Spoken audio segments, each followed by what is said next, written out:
to the Island Podcast. Today we're analyzing match 8, and with me we have our typical host, Bruno. Hello. Hello, everyone. Hello, guys. Nice to have you here. And our guests today are Sydney Pickrem, a swimmer from the London Roar, Togo Nagai, team manager of Tokyo Falcons, Marc Spackman, home coach of New York Breakers, and hopefully we will have Jonty Skinner joining us a little bit later. Guys, hello, and thank you so much for making it to this podcast. Hi, thank you for having us. I feel like this is going to be a bit of a special match analysis because we have a swimmer, a head coach, a team manager, and a home coach. 4 different roles, and I'm very happy to have you guys all here. But to start things off, many swimmers and many coaches had serious concerns before going to the ISL bubble. Is the ISL going to provide all the means needed for safety? Is it actually going to happen? Did you guys have any concerns on a similar matter before going to Budapest? Sydney, do you want to start? Yeah, I think I was actually coming from a U.S. college program, and being in the pro side of things, we kind of were outside of the bubble of the NCAA. And so I was pretty excited to get over to Budapest. I think it was a lot more training time that was available to me. And so I was really excited, and I was pleasantly surprised. I had no trouble at all, like worrying about whether my safety was in order because of all the protocols that ISL had in place, having all the different testing protocols. Everyone had a mask on. Even there was times where I felt so secure in the bubble, I kind of forgot to even, when I would walk out of my hotel room, have a mask, just because we all were getting tested so often. Everyone was staying in their bubble, and it was just really the best case scenario to get racing in. Thank you, Sydney. And Toga, for you, I've already chatted a little bit with Dave Salo, the head coach of your team, but you sort of are more of a Japanese representative, and you guys were bouncing off from Japanese nationals, as far as I'm concerned. Did you guys have any concerns of coming, and was it a tough decision for you guys to come over to the ISL, or were you?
ISL creating a huge bubble for the athletes, or potentially vaccinating all the athletes that are going to come over to compete.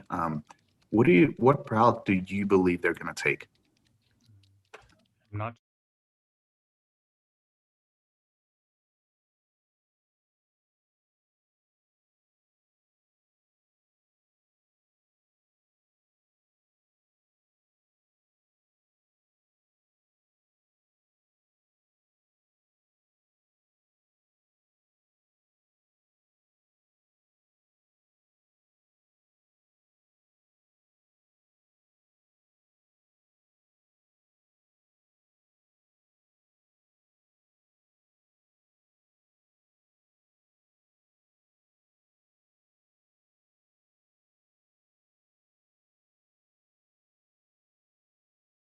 the competition that they were going to have the swimmers take PCR tests every 3 days or 4 days, and all these guidelines were laid out way in advance. And I strongly feel that it's important to have the IOC or the Japan Olympic Committee to present this as soon as possible.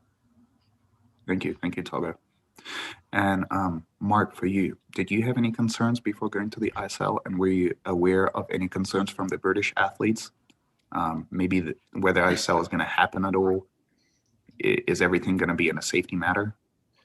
Yeah, well, there are always concerns about when you're leaving the country, especially in Ireland like the UK. But there was quite a process to go through to gain government exemption, because obviously we've got a quarantine on entry or on return to the UK. So if we hadn't had that, it would have meant at the time 2 weeks quarantining and not training and so on the return. So that was the first kind of hurdle to get over. And the next one was obviously arriving in Budapest. But actually, having experienced it and seen it, it was just an unbelievable setup. The processes that everyone took were really on point, and it couldn't have been a safer environment really. And the testing kind of regime and the results from that really prove it. Thank you, Mark. And with that being said, let's hop into the match itself. Match 8. At this point, it was kind of late in the qualification stage, let's just say, and it seemed quite obvious that New York Breakers, Tokyo Frog Kings, London Roar, and Cali Condors were making it to the semis. So my question to you is, what were your goals during this match? Was it to perform well with all your athletes resting as much as possible? Was it to try out new strategies potentially, knowing that you probably have safely made it to the semis? Or were you want to take down as many opponents as you can and treated this match as, I don't know, a typical swim meet, as to say? Togo, do you want to start? So we felt that this match was going to be pretty much a preview of the semifinals. So, and because it was our first year this season, the 2 first matches, we tried out a lot of things, and this match right here, because it was our first time going head to head with the Cali Condors, a lot of our Japanese swimmers were very excited about this match, going head to head with Caleb, and also our breaststrokers were really looking forward to going head to head with Adam Petey. So a lot of our swimmers were really pumped to compete in this one. Thanks, Togo. And we'll definitely get to your breaststrokers, because your breaststrokers had a heroic effort during this match. But we'll get to this later. Mark, what about you? How did the New York Breakers treat this match? Did you kind of have a sort of a target on the back of Tokyo Frog Kings in a way, or were you just trying to compete as good as you can? I mean, we had a tough route, I guess, through with some real tough teams right from the very start. So we were looking at how we even get to this stage and get to the semi-final. So we were pushing pretty hard from the beginning. There were no real tactics in terms of trying to, taper people for later rounds. It was just about trying to race and compete. And this was just another example of that, with obviously 3 other great teams there that all of our swimmers were really up for it, to be honest. I think it was we were really the underdog in a lot of the races and a lot of the matches that we took part in.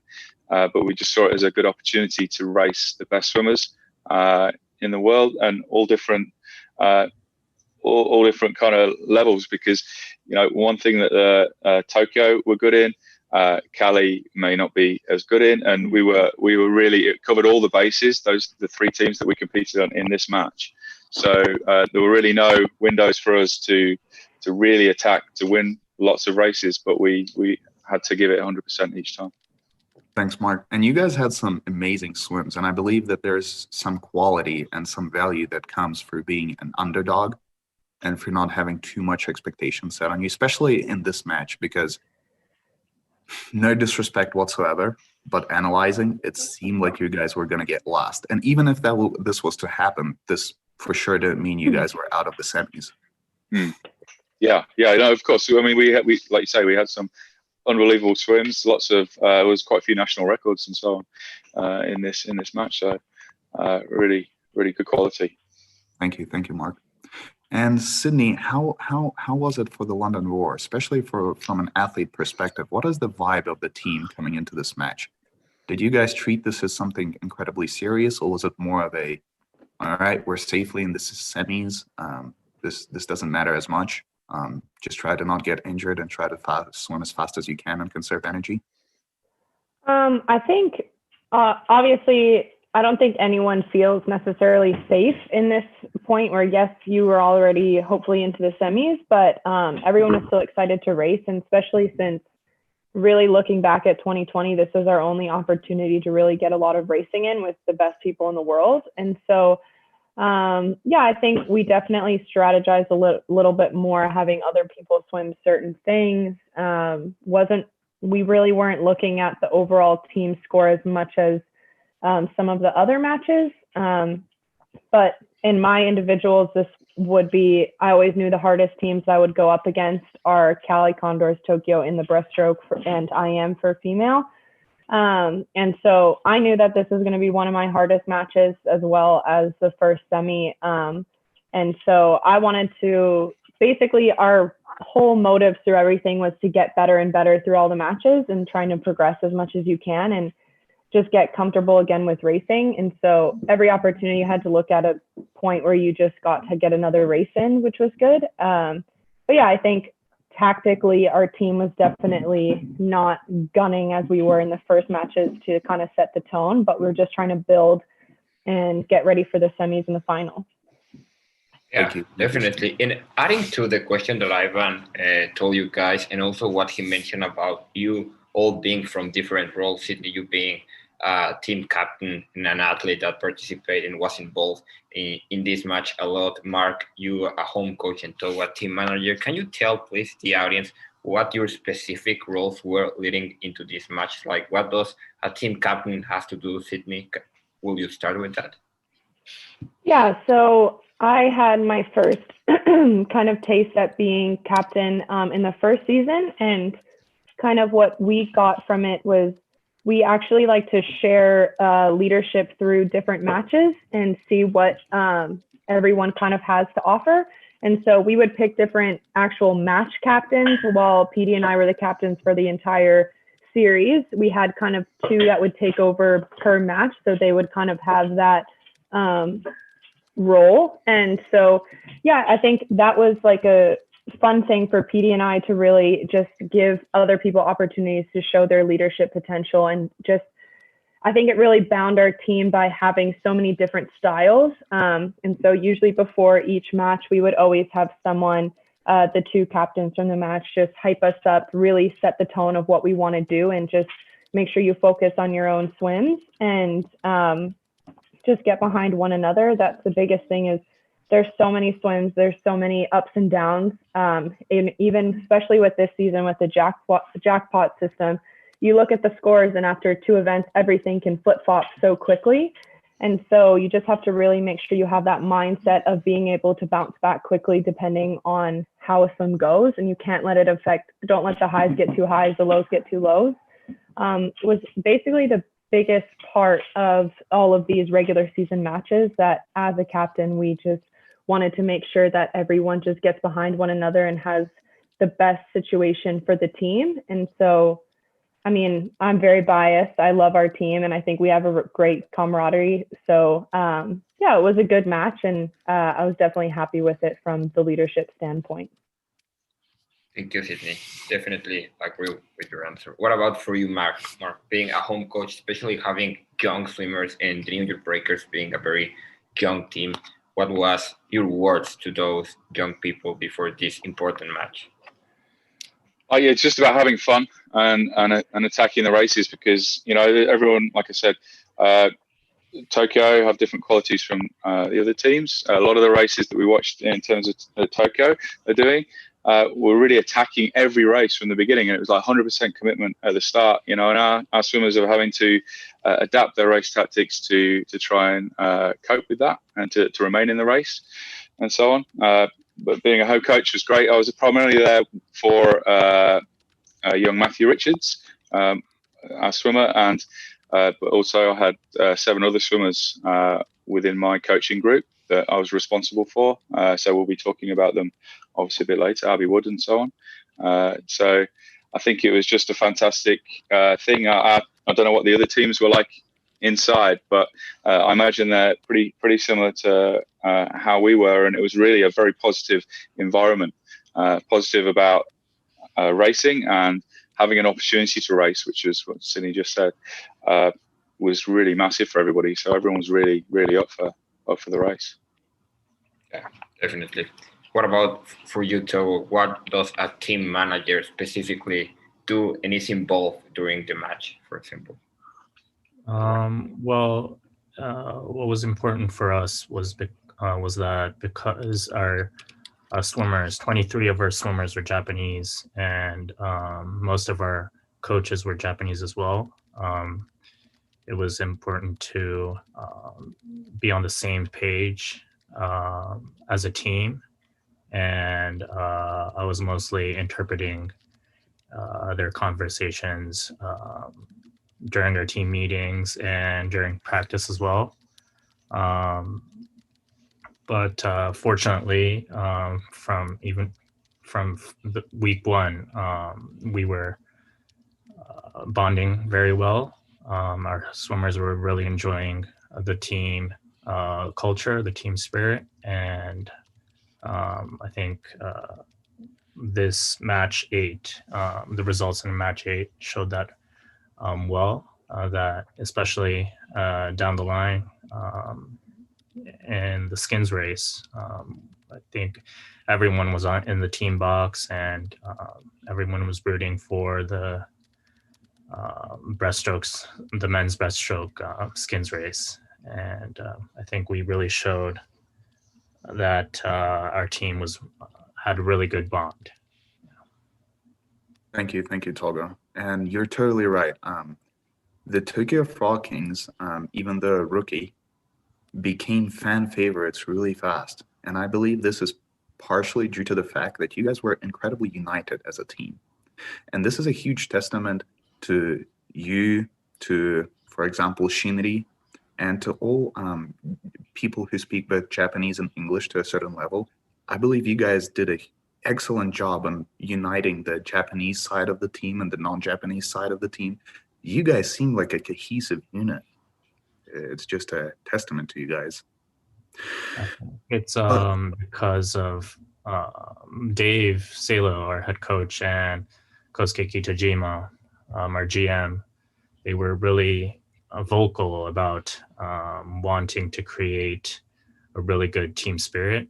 And we always held a team meeting 2 days before our matches to announce who's going to be in which race. And we were very specific about what we wanted out of these swimmers in each match. We set a specific goal as a team, and I think that's what created the teamwork in our team. Thank you, Togo. And with that, let's hop into the first event of match 8 that we're going to be discussing, the male 200 meters backstroke. And to start things off, Togo, I have a question to you. You were represented by Marcus Thormeyer and Ryosuke Iri in this race. And these are 2 big names, especially Ryosuke. Even though sometimes he seems a little bit smaller than the other athletes on the field, he's definitely always the favorite when it comes to the 2-back.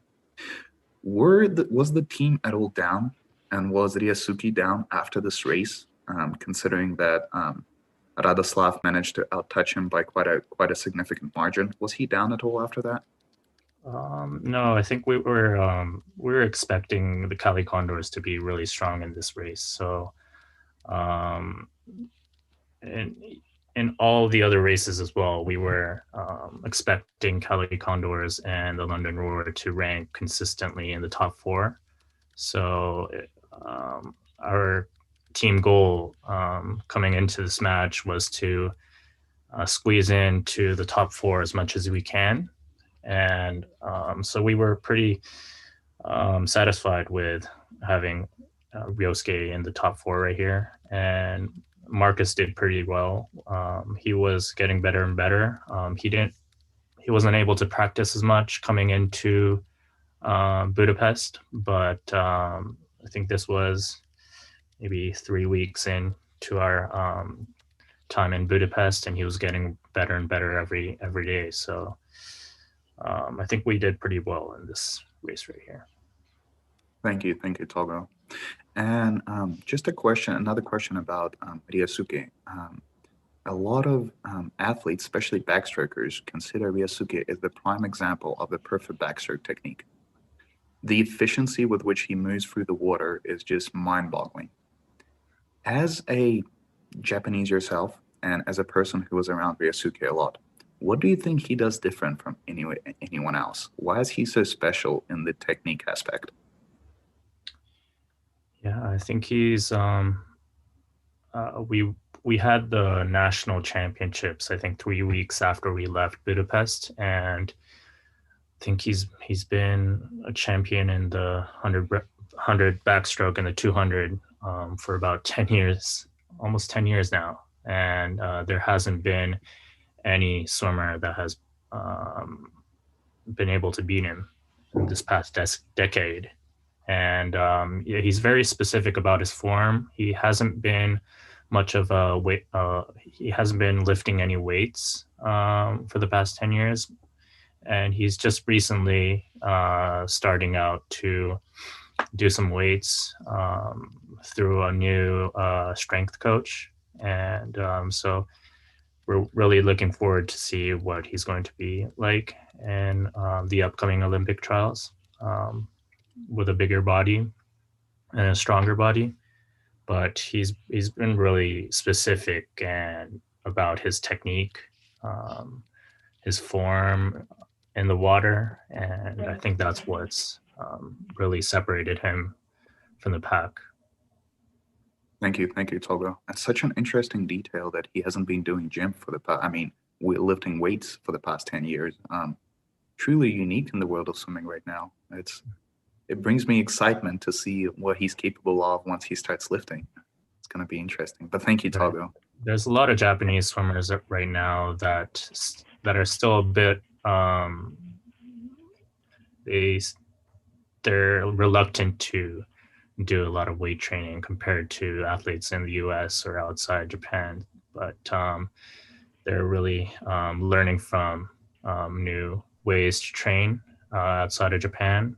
And I think ISL, being able to participate in ISL and seeing all these swimmers for 4 weeks straight really helped them learn to be more open-minded about training. And so really looking forward to the next season of ISL.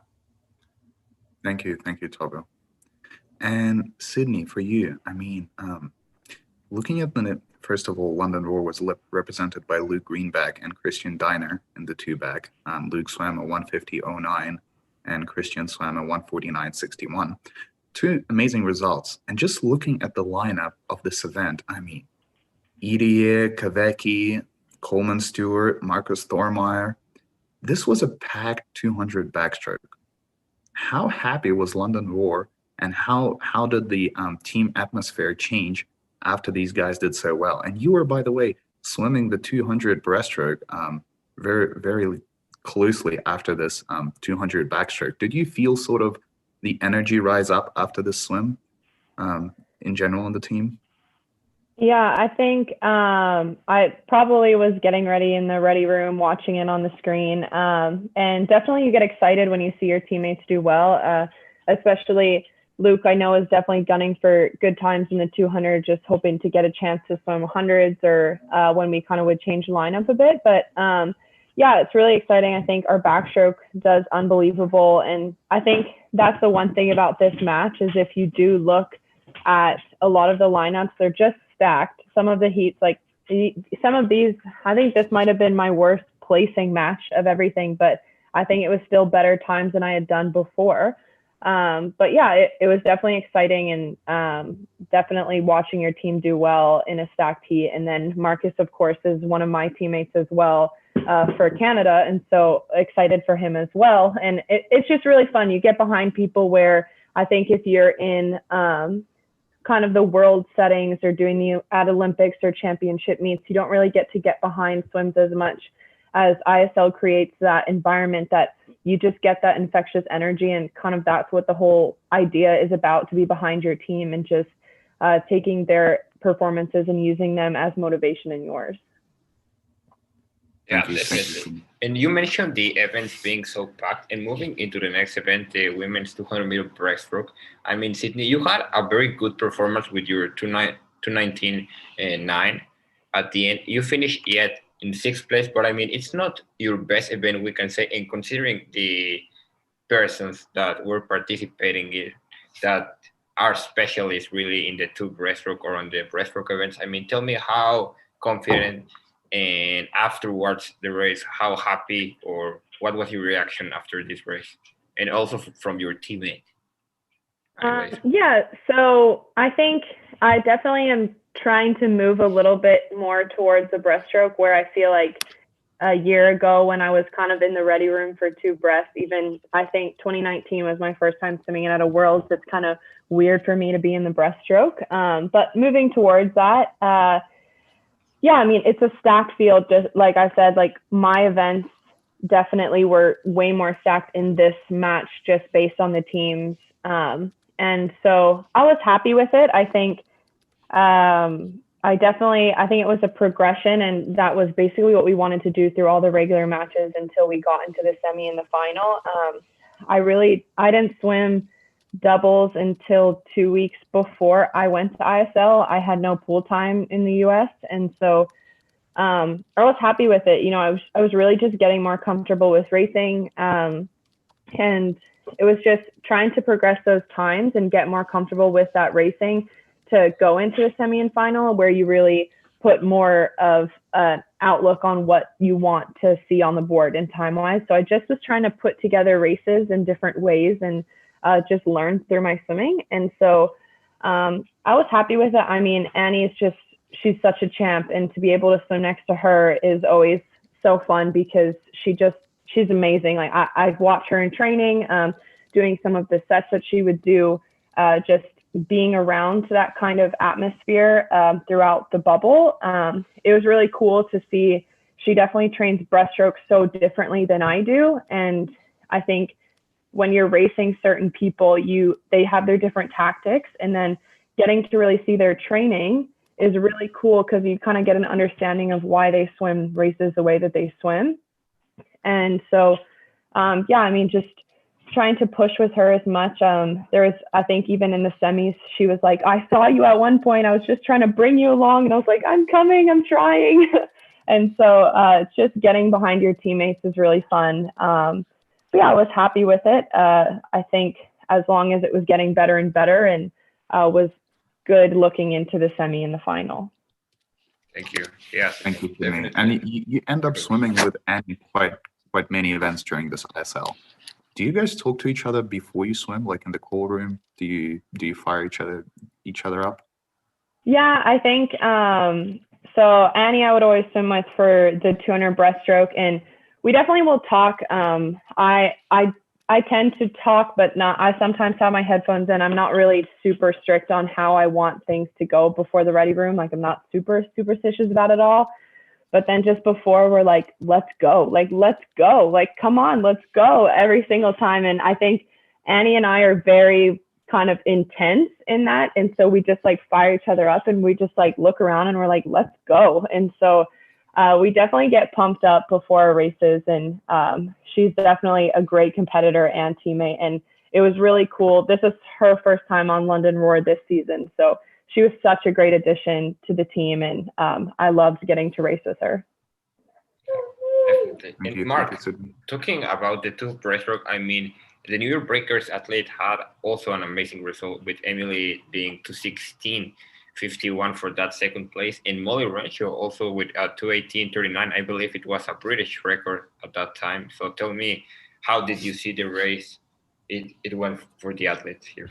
Yeah, no, really disappointed on the placing because such great results both from Emily and Molly. You would expect them to go 1-2 or 1-3, but yeah. Well, it was a really good race. From Emily's point of view, she'd been getting faster and faster through the rounds.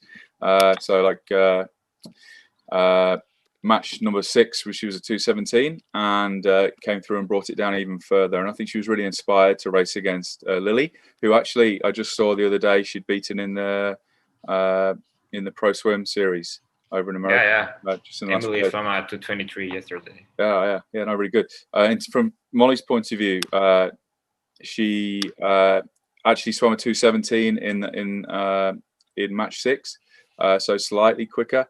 That was really super close to the British record, but it was a season's best time. And for Molly, she's normally a swimmer that really thrives on confidence. This is why the ISL was unbelievable for her, to give her the confidence to be able to swim at these kind of speeds and over again, so in quick succession. So she'd gone from match 1 on a 2:19, and she's getting quicker. But I thought tactically, that both of them tried to push hard. So Molly went out pretty fast. Her second 50 was pretty quick. And from Emily's point of view, she tried to catch Lily, put a bit too much energy, I felt, on the third 50. But overall, it was a brilliant race for the New York Breakers. Yeah, definitely. Huge points, and totally agree with you. But Togo, talking about breaststroke, I cannot go away without making this question. What do you think is that separates the Japanese technique of breaststroke, especially, from the rest of the world? Because, I mean, just seeing them is that they are effortless swimming, and they are swimming very, very fast, in my opinion. So what do you think is that characteristic that makes a breaststroke Japanese athletes so special? I think it's also, it might be related to how they teach kids very young. They're very specific about how they teach the breaststroke kick. Even for swimmers that are not pursuing to become an athlete or a professional swimmer, they're really, a lot of the swimming coaches around the country are really specific about how they teach the kick. And I think that's what translates to these top athletes who end up becoming national team level breaststroke swimmers. Thank you, Togo. And just another question, jumping off of that. And I hate myself for asking this, but do you feel like the Japanese athletes are sometimes just a little bit too technical? Especially because if you have a look at what the Japanese are good at, it's typically the 200s. They're also really good at the 100s. And the 50 is something that they typically sort of slack on a little bit. Do you feel like this is partially because they put just a little bit too much emphasis on swimming absolutely correct and succeeding in every single movement? Do you feel like they're doing it a little too much for the sprint? I think it's more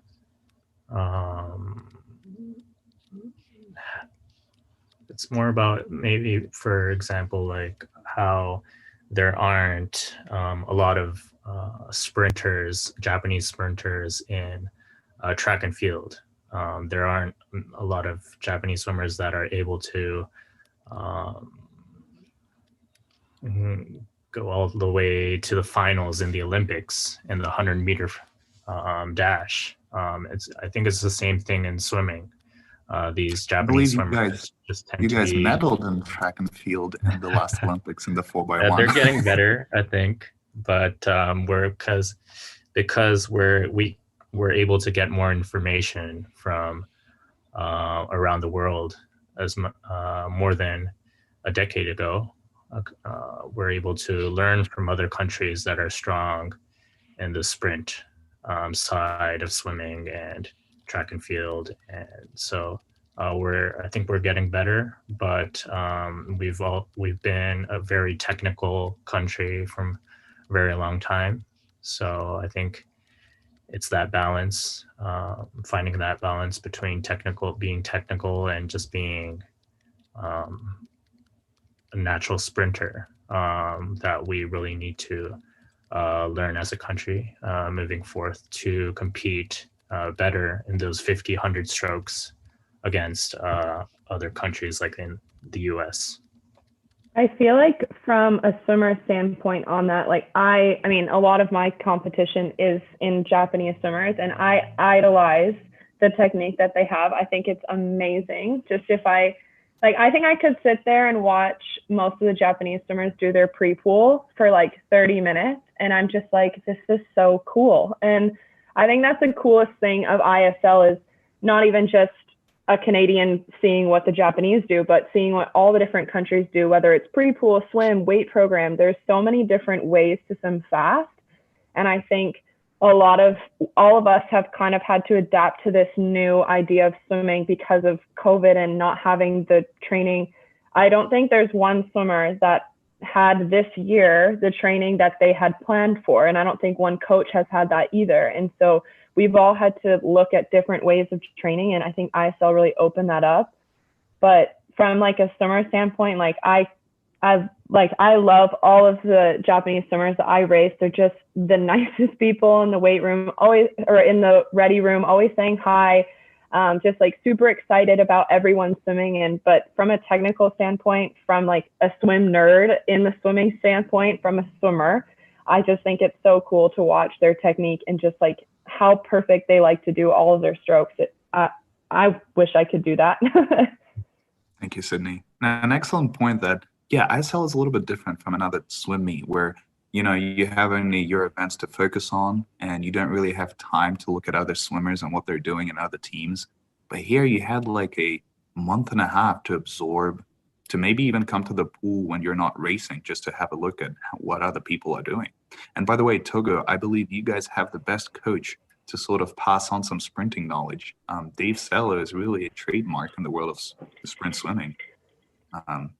So watch out for new Japanese swimmers coming up, by the way they are.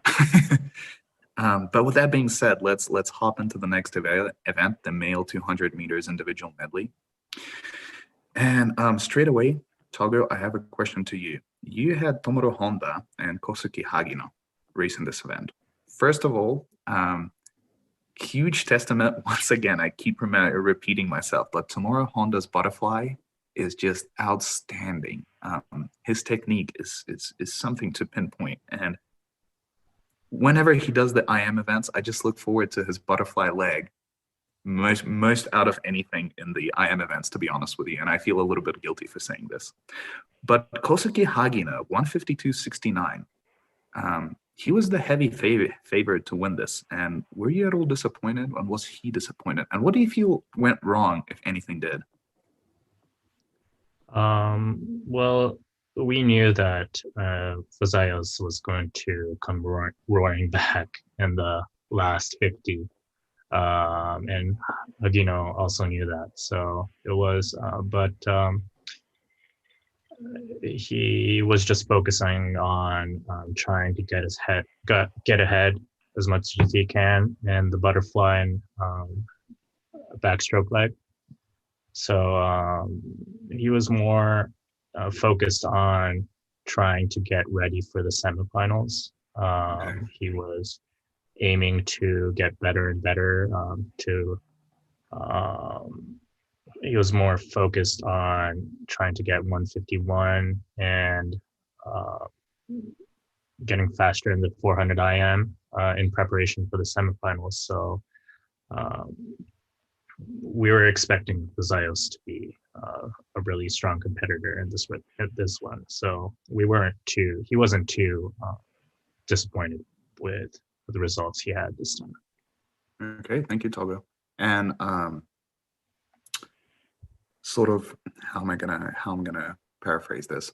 Do you feel like the 2 IM is a little bit short for Hagina? He's more of a 400 IM guy, or do you feel like when he is in perfect shape, it doesn't matter for him much? 4 IM, 2 IM. Yeah, he's not much of a short course swimmer compared to long course, but I think he did better than we expected, and I think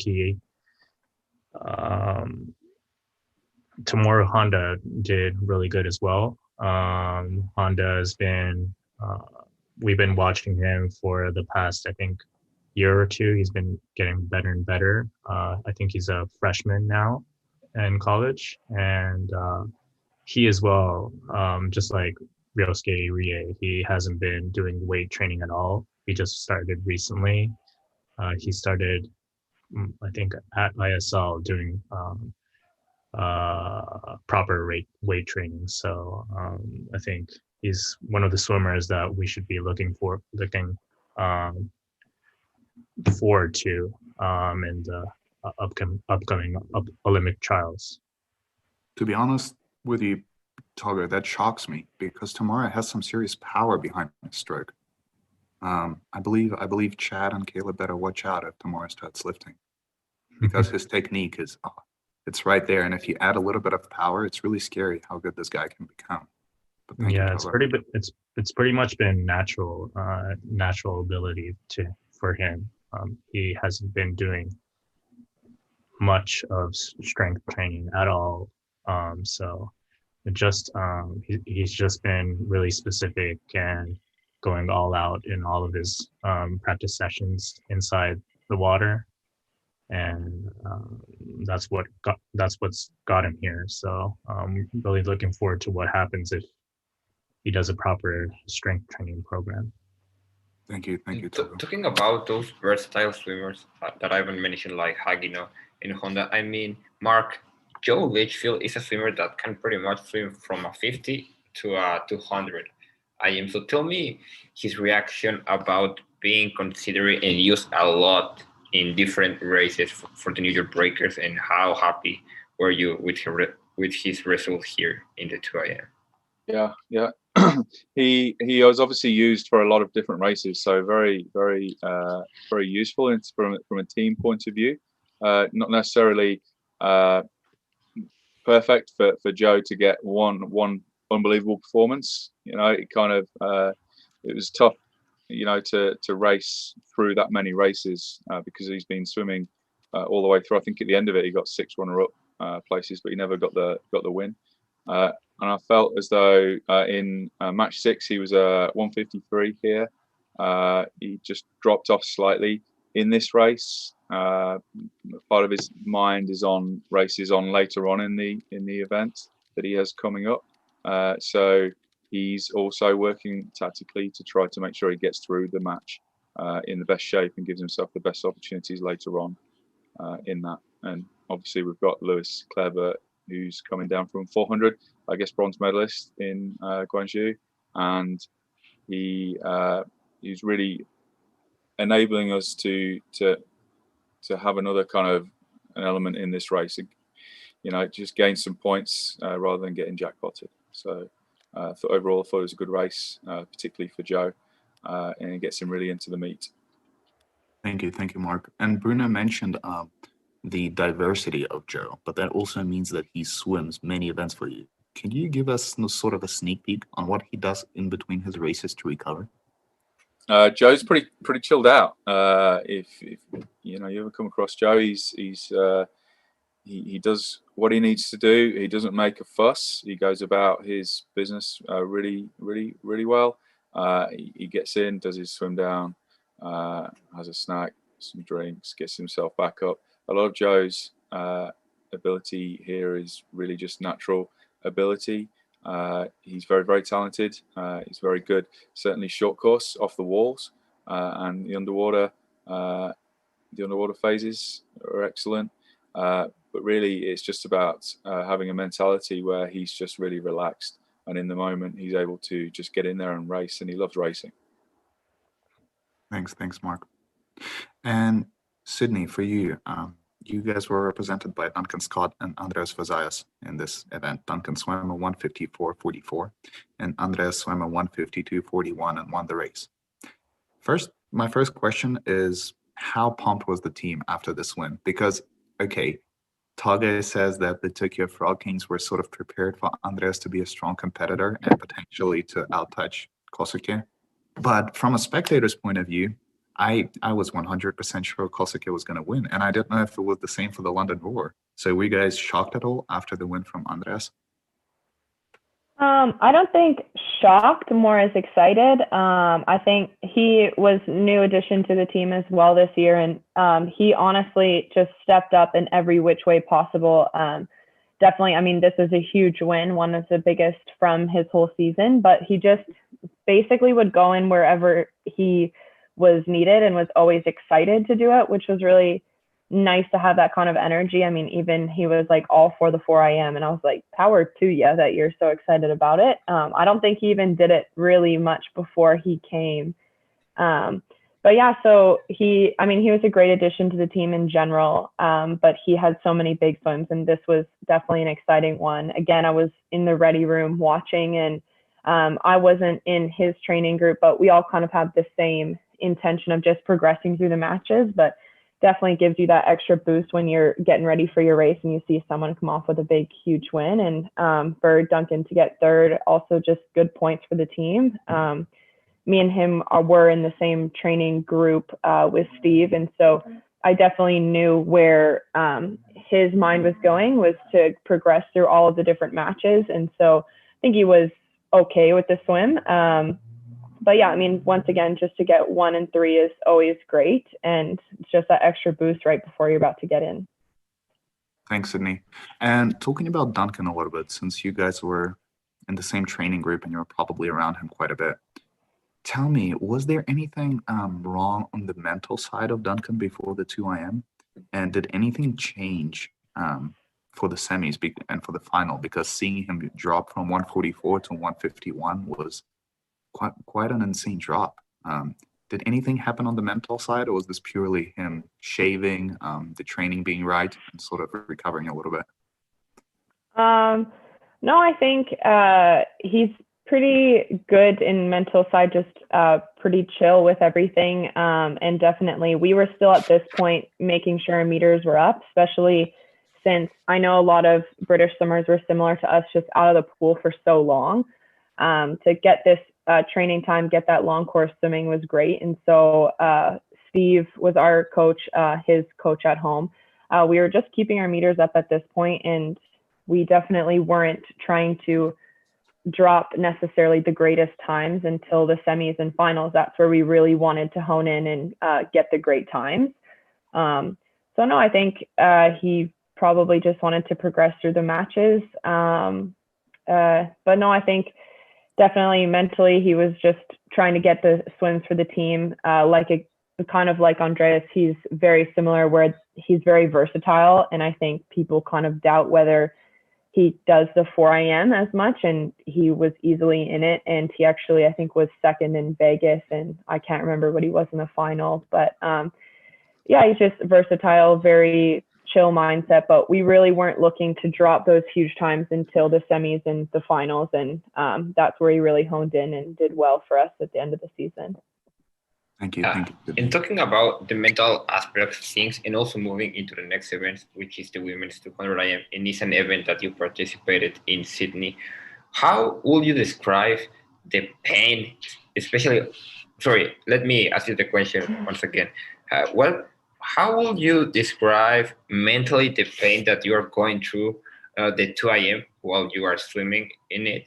And also, how did you handle that pressure and that mental side of things between your 2 breaststroke and your 2 IM? Because, I mean, those are 2 of the hardest events that are in swimming, and you swam those with not a lot of period of rest, you know? So how was you mentally during that time? It is hard. I think the 2 breast to a 2 IM is pretty tough double, especially on the legs.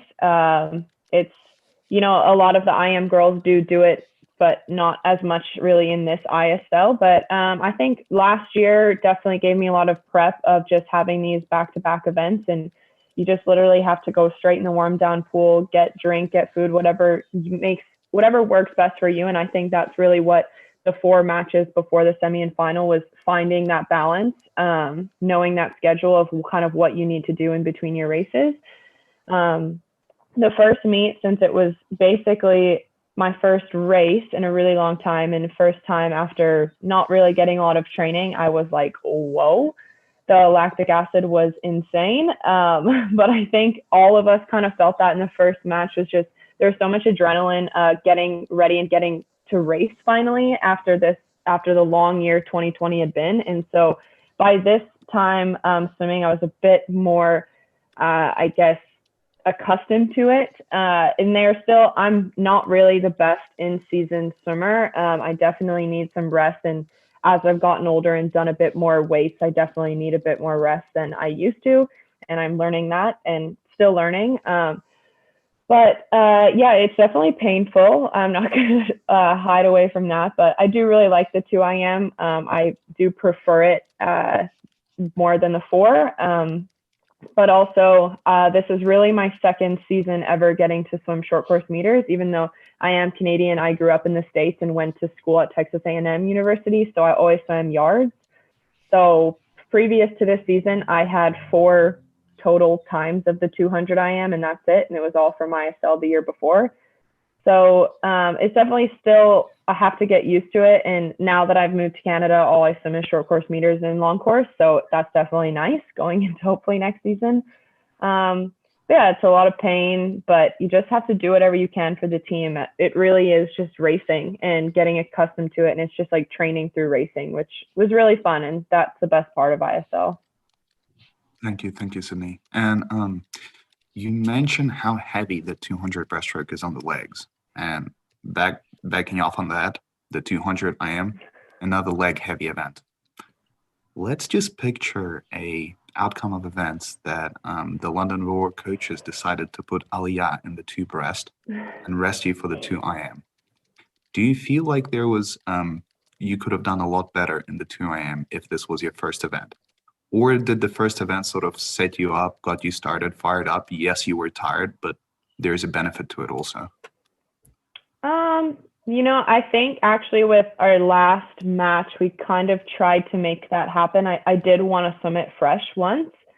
But, it is what it is. Like this, at the end of the day, like, yes, you want your individual times, but the ISL is way more team oriented than a championship meet. And so I think maybe I could have gone a little bit better in the final, ending with a 2:04.00 really just stung a little bit for the rest of the season. I just would have really liked to dip into the 2:03s. But, you can't complain, and you never know. Like sometimes I've swam, that is my best time technically. And so maybe if I wouldn't have swam the 2 breasts before, then I wouldn't have had a best time. So you really can't. It's hard to tell. Definitely adrenaline plays a factor. Yes, obviously there is fatigue, but I am someone who does usually swim a lot of events back to back. I basically had all of these events last year, and instead of the 100 IM, I had the 2 back last season, as well as I was in a lot more relays last season. And so I think you kind of have to pick and choose your battles. And I'm someone who I do like to swim a lot of events, just kind of whatever the team needs. So I like to think that I did the best swims that I could at that time. And so hopefully those are my best times. I don't like to think, oh, maybe what if, because, it just wasn't in the cards this season. Maybe next season, but we'll see. Yeah, definitely. You can predict what's going to happen. Yeah, exactly. Totally agree with you there. But Marc, talking about the 2 IM, we cannot forget about Abby Wood, who previously broke the British record. This wasn't her fastest time this season, but it was a very good result with that 2:05.56. And tell me, how hard was it once again for Emily Escobedo? Because we already heard Sydney, who also swam the 2 breaststroke and the 2 IM, and how did Emily handle that double? Yeah, so obviously Abby's really consistent all the way through this season. So really some great swimming from her. From Emily's point of view, she was being a great team captain. To be honest, I think I wouldn't necessarily put down the 2 IM as her key event that she'd want to swim, but she was helping our team. We really didn't really have a specific second IMer to go into this race. So obviously we're getting a swimmer in there to try to take a few points on that. Obviously in this case it was unsuccessful, but Emily, in every race that she does, she gives 100%. And obviously had a great race on the breaststroke previously before. Abby, from Abby's point of view on this, she worked the flying back really hard, try and get into that race, get out there first, and just kind of got reeled in on the breaststroke freestyle legs at the end. Yeah, definitely. And talking about her breaststroke, I mean, we didn't see her a lot on the breaststrokes events. Did you think we are going to see that in the next season of ISL? Because her breaststroke during the IMs was one of the soldest one during the ISL. Yeah, we're talking about Abby, right? Yeah. So her breaststrokes really come on a huge amount.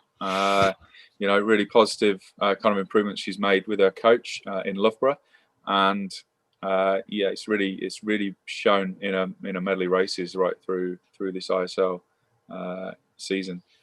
In particular when she's got a bit of a longer distance on the 400 medley, which we'll talk about later.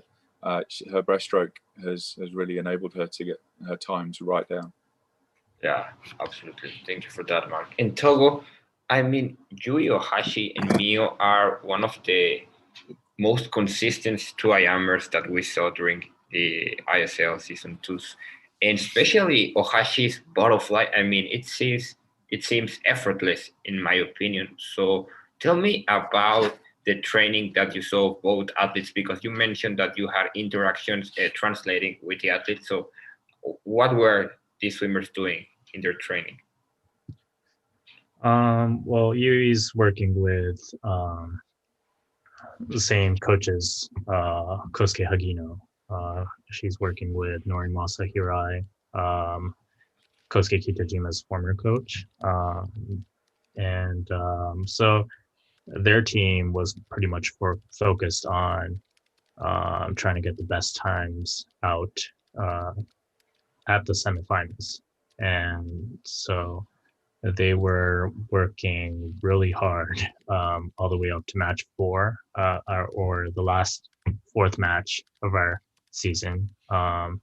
They were going, I think, 7,000, 8,000s, 8,000 meter workouts and doing doubles most of the time. So they were going really all out on each practice session. And so I think Yui ended up going 2:03 in the semifinals. So I think she was pretty tired going into this match 8, which is why I think we weren't able to quite get ahead of Melanie and the Cali Condors in the 200 IM. But I think she did pretty good in the 400 IM.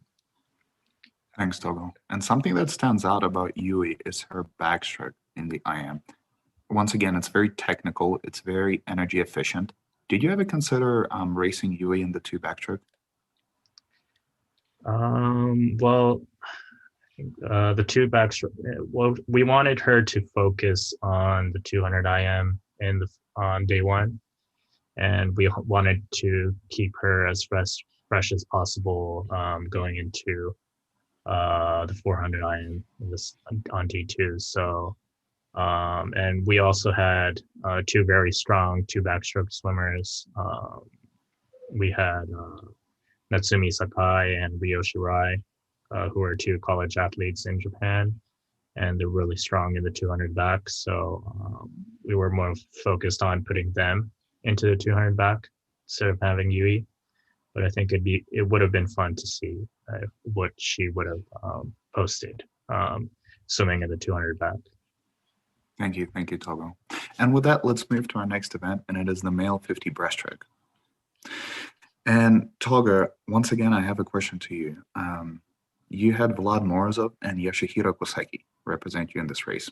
27:03 from Vlad and 26:47 from Yoshihiro. Now, no doubts about Yoshihiro. He did great, and further in the match, he did some amazing things, and I think 26:47 is a good result for him. But when speaking about Vlad, let's put it this way. When Vlad is in his ultimate shape, obviously Vlad would be great, both at the 50 freestyle, the 50 breaststroke, the 50 backstroke, the 100 IM. But during this season, it seemed like Vlad was just a little bit out of it. And my big question to you is, did you ever consider, for example, doing something crazy and resting Vlad in the 50 freestyle and, for example, putting Bruno Fratis in this race and having him rest for the 50 breast, the 100 IM? Because yes, Vlad specializes in the freestyle events, but he's also so diverse in the sprint environment. So did you have any considerations on doing that? Well, yeah, it was a bit unfortunate how Vlad was not in much good of a shape as he was in last year's version of ISL. He wasn't able to practice as much where he lived in California because of the lockdown and not being able to use a pool and all. So it was a bit unfortunate, but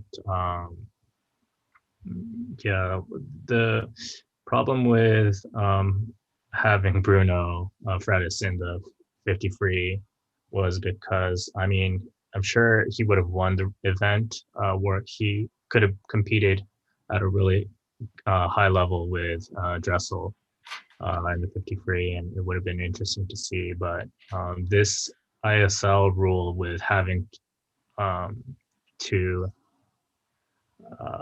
put out 12 swimmers in the individual races and 2 of each in the men's and women's for only relays, it works out perfectly. Like, I mean, if we were able to put out 13 individual swimmers and the individual events, it would have created a totally different score for all the teams, I think.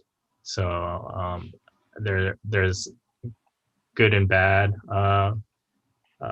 things that arise with this perfect rule in the ISL. But I guess, yeah, the 50 breast, I think Koseki was really, I remember Koseki being super pumped about this match 8. He was looking forward to going head to head with Adam Peaty. He really wanted us to win or be able to choose the breaststroke and the medley relay. If we win the medley relay, fortunately, the skins race was the breaststroke, and he was super excited to be able to go head to head with Adam Peaty here. Christmas in November for Yoshihiro, right? Yeah. Yeah, and also, really had talking fun about... Yeah, did you want to say something? Oh no, I just remember that Koseki having really a lot of fun in this match 8 swimming breaststroke. Yeah, definitely. In talking about that breaststroke, I mean, Michael Andrew, a very versatile swimmer once again that pretty much swims all the 50s, the 100 IM, in my opinion, had one of his best results of ISL without counting his victory in the 100 IM previously. But I mean, what do you think this 50 breaststroke helped to boost his confidence? Because I mean, getting second in this field and only being defeated by Adam Peaty really has to help your confidence. And on the other hand, I mean, James will be a world championships medalist from last year's Worlds. I mean, he did not have the best season, and it seems that he's more like a long course swimmer than a short course swimmer. Am I correct in that? Or what would you? Well, in terms of Michael, obviously he's super talented on all 4 strokes. He technically He's been getting better at breaststroke for sure over the last year or so. He's done a lot of work on that, and he's an athlete that does put a lot of attention to detail into his training, and like I said, super talented. And really, what does it for him is being a real competitor and seeing the list of names in this event. It's absolutely stacked. He really wants to be the number one, right? So he's really given it 100% to try to take out PT and Dressel. He got one of them. And yeah, absolutely, it helped his confidence going into the next races, the next round for sure. And actually, skins at the end, isn't it? So, you know, he really enjoyed that, and it was buzzing afterwards.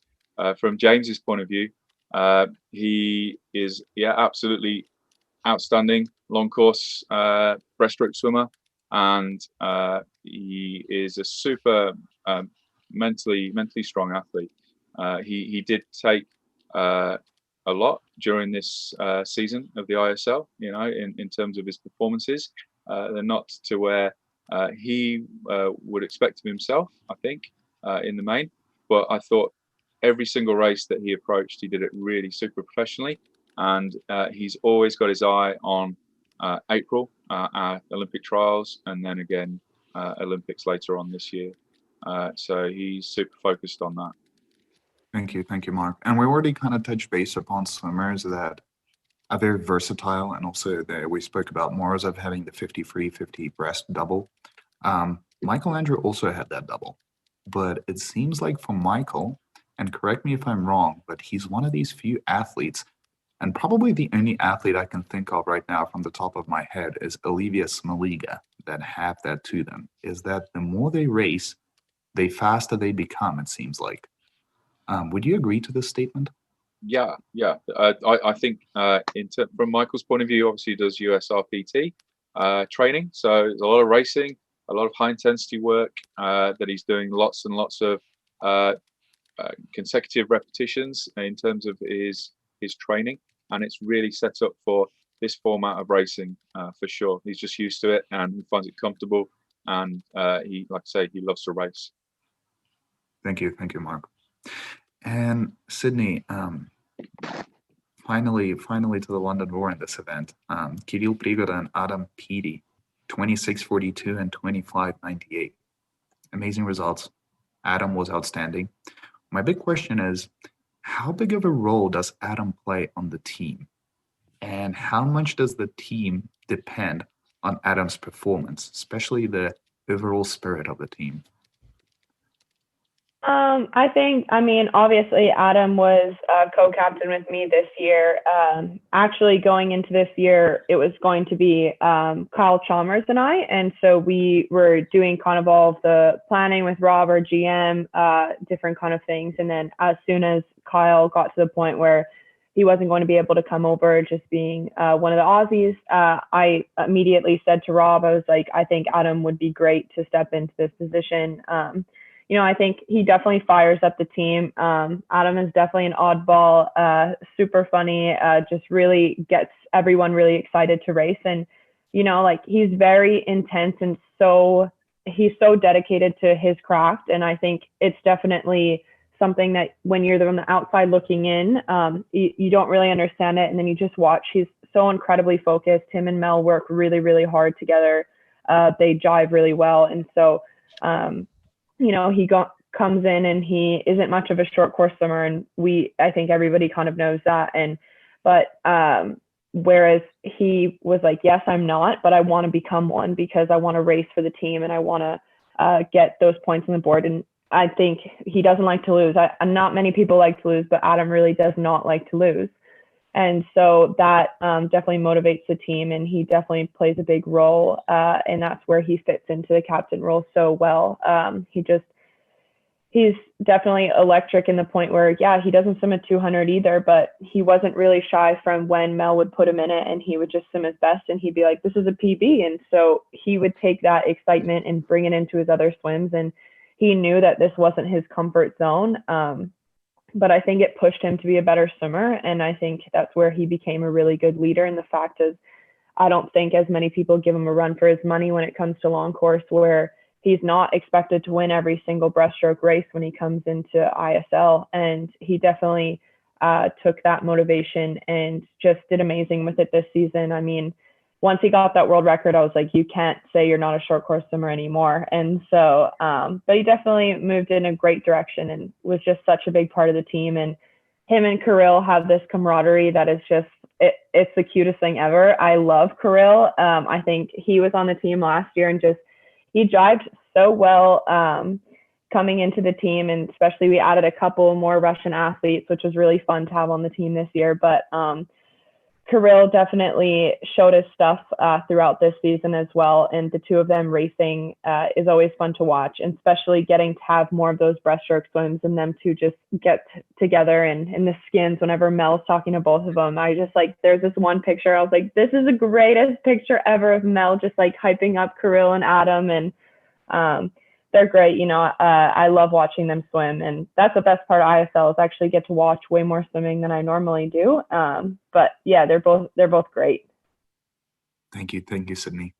And with that, let's move to the next event, and it is the female 4x100 meters medley relay. And I wish we had Jonty Skinner here, but unfortunately we don't for now. So Sydney, you guys had an absolute clash with the Cali Condors. And I believe that in the previous matches, London Roar kind of played around with the with who they're gonna put on the A relay for the 4x100 medley relay. But here it seemed like there was no playing around. Anderson, Wattell, Atkinson, Toussaint. This is kind of a dream team. And I believe if there was absolutely any other team against you, not except for Cali Condors, you would have safely taken the win. However, in my opinion, what sort of stopped you from snatching the W here was, and no disrespect, but it was a little bit the performance of Marie Wattell, because we've seen her drop 55s in relays before, and she was 56.2 here. Do you feel like the pressure got to Marie a little bit, or did something happen, or was it just the sheer volume of events she was swimming that didn't allow her to swim any faster? I mean, with a relay, there's so many different things. Obviously, like when you break down splits in individual swims, but there's so many factors that go into it, where you are in the race, whether you have that great transition from your start. There's so many, everybody can kind of nitpick their swims. I would never put it on all in one person at all. I think one of the best and worst things about obviously Cali's, I mean, their medley 400 meter women's is just unreal. And it's so cool because you would look at both of the relays on paper and they're just crazy fast. Like they're such good swimmers. And so it always is a good race, but at the end of the day, you kind of look at the tactics of it. And thankfully, Cali would probably lean towards breaststroke or backstroke skins always. And I think London Roar would always lean towards backstroke and breaststroke skins. So that's a really good thing going into this race. But, you know, Marie, she was on the team last year as well as this year, and she is such a champ when anyone puts her into any race, and she's just so happy about it. And she will, it's so funny when we get on the bus kind of afterwards and we break down swim, she's like, that was good. Like just, she'll like tell someone like, that was so good. And just, she gets really excited for everyone's races. And putting into a 2 free, she just wasn't shy away from it. Last season, I'll never forget when they put her in a 2 fly. She hadn't swum a 2 fly in ages, but it was just like, I'm going to do it. And, you know, I think this year we relied on her pretty heavy. We definitely missed some of the Aussies swim a lot of the same events that she does. So she took on a bigger workload this season, as well as we didn't have Freya in the first match and taking bigger workload, and just never shied away from it. So I don't think it would necessarily be one split at all. I think obviously we would have liked to win, but at the end of the day, they picked breaststroke, and I think that's what we would have picked too. So it ended up working out well for everyone. Thank you, Sydney. And I had the opportunity to have a couple of months of training with Marie Wattell in Nice at some point. And I can attest to your words. There's no one better to have next to you when there's a hard set coming up than Marie. She's always happy, even though she's usually doing it fly, never complaining. And I'm assuming the same goes for meets with her. Yeah, she's such good energy, and she's just so fun. She'll always make me laugh. Like she just cracks me up all the time, and she is just always really excited for everyone, and it's so genuine. I think that's one thing from her is all of her happiness and all of her energy is so genuine, and it lifts you up. And she's such a great team player, and I'm so happy that she was on our team for the past 2 seasons. Thank you, Sydney. And one more question regarding this relay to you, and it is regarding Anna Hopkin. Now, there are some swimmers that, for some reason, and these reasons vary, swim much faster in relays than they do individually. And I believe that Anna Hopkin is one of these athletes. Whenever it comes to the relay, Anna is really dangerous. She always comes back in this last leg whenever you put her in it. That 100 freestyle from Anna, 51.7 here, I believe she was as fast as 51.4 in a relay. But we never see her do that individually. Why do you think it is so? Is it the pressure that gets to her? Is it the importance of the team for her that she really wants to perform well for the team? Could you pinpoint something like that? I think, again, Anna was new this year, so I actually had never met her before until this season. But being in the States at school, we both were in the Southeastern Conference, so I did know her a bit from her time at Arkansas just because she was definitely the star of that program for sure for a while. And so I knew her name. And then kind of when I met her, again, how we mentioned earlier with the rules of the individual swimmers versus relays of how many you can have per match, definitely played a factor of whether she would have her individual swims. And obviously the takeover takes into a big account for sometimes, but I don't know, I think some people just really lift in relays. I think you can look at people and know that you can kind of depend on them to always just have that swim. I think I was similar where when I would swim 100 breast, I don't even know what my fastest breaststroke time, but I only know my 100 breast relay split, or similar to a 2 free. I don't know what my individual, but when it comes to a relay, I know that split. And I think she's just you can just be so dependent on those people that just thrive on that environment. And I would take it as more of a positive than anything. She's just someone to put on your team that you have the confidence in her to step up when it matters. And I think she takes the pressure in the best way possible. But yeah, I think she probably would have liked to have a bit more individual swims, but it's just kind of how it works with being able to pick your individual and relay only swimmers. Just didn't play in her favor of getting a lot of events, but she's just such a great team player and just could step up in big ways. Thank you, Sydney. In talking about this relay, Ivan, and this is a question for you, Marc. In Togo, the breakers and the Tokyo Frogkings were very close to each other, finishing third position for Tokyo and in fourth for the breakers. Tell me, how were you feeling when you were seeing the performance of your swimmers here, especially that finish with Cassia against Katie Duluth at the end? Shall I go first? Is that right? So yeah, from our point of view, the relays were really important. We were always trying to decide whether we put one super fast relay or a fast relay for us in there and have a weaker relay, or whether we have 2 relays that are pretty equal.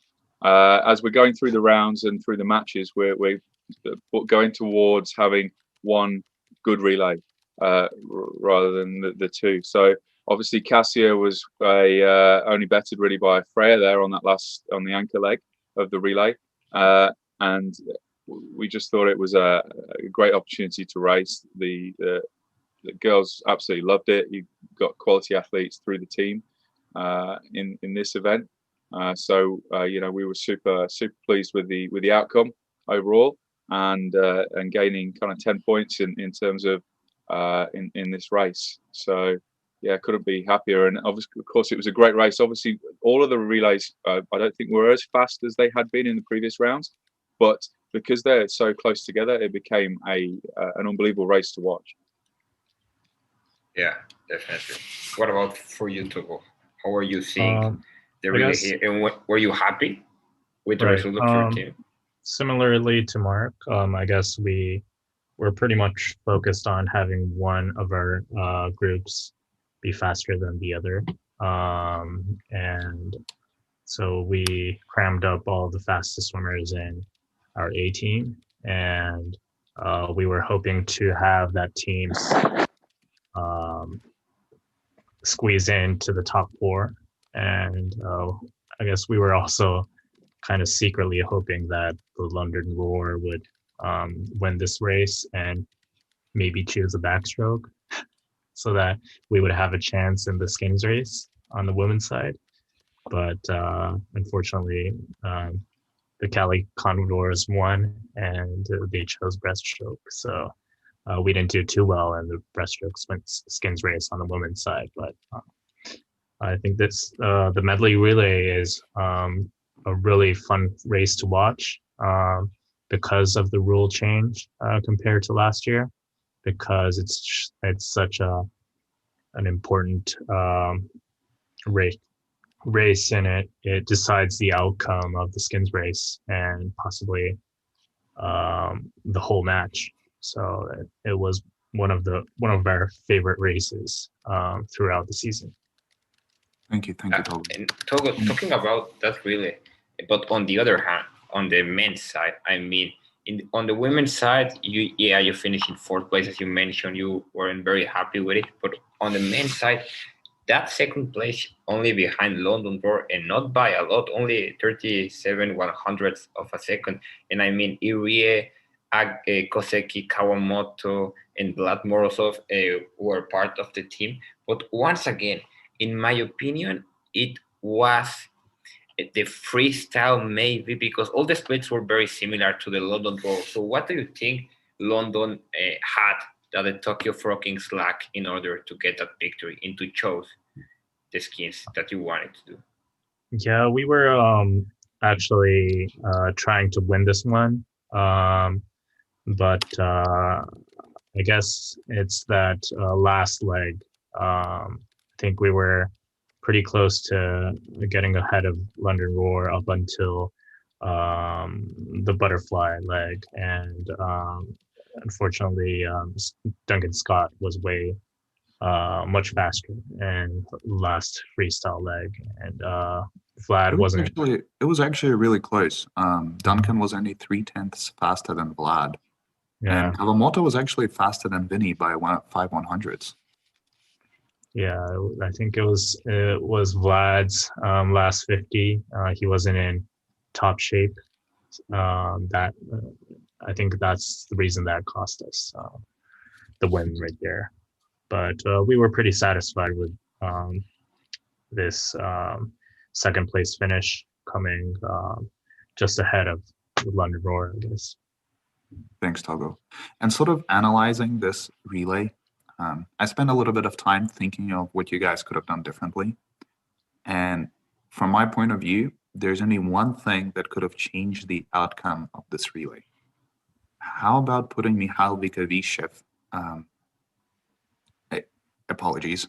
How about putting your very talented young sprinter who does the 50 freestyle? Sorry, the name just popped out of my head. Exactly. In the last leg there, I know he's young and he's nowhere near the talent of Morozov when it comes to the 100 freestyle so far. But just giving him that shot, especially considering that Vlad wasn't sort of in top shape just yet. Mm-hmm. Any considerations? He wasn't in shape for the 100 just yet. He's more of a 50 swimmer, and he's also more of a he's better off at the very front end of the relay, going off first. He's got a world-class start. His start is absolutely insane. Yeah, so we thought about that, but we thought it'd be better to have just give Vlad a chance to prove himself.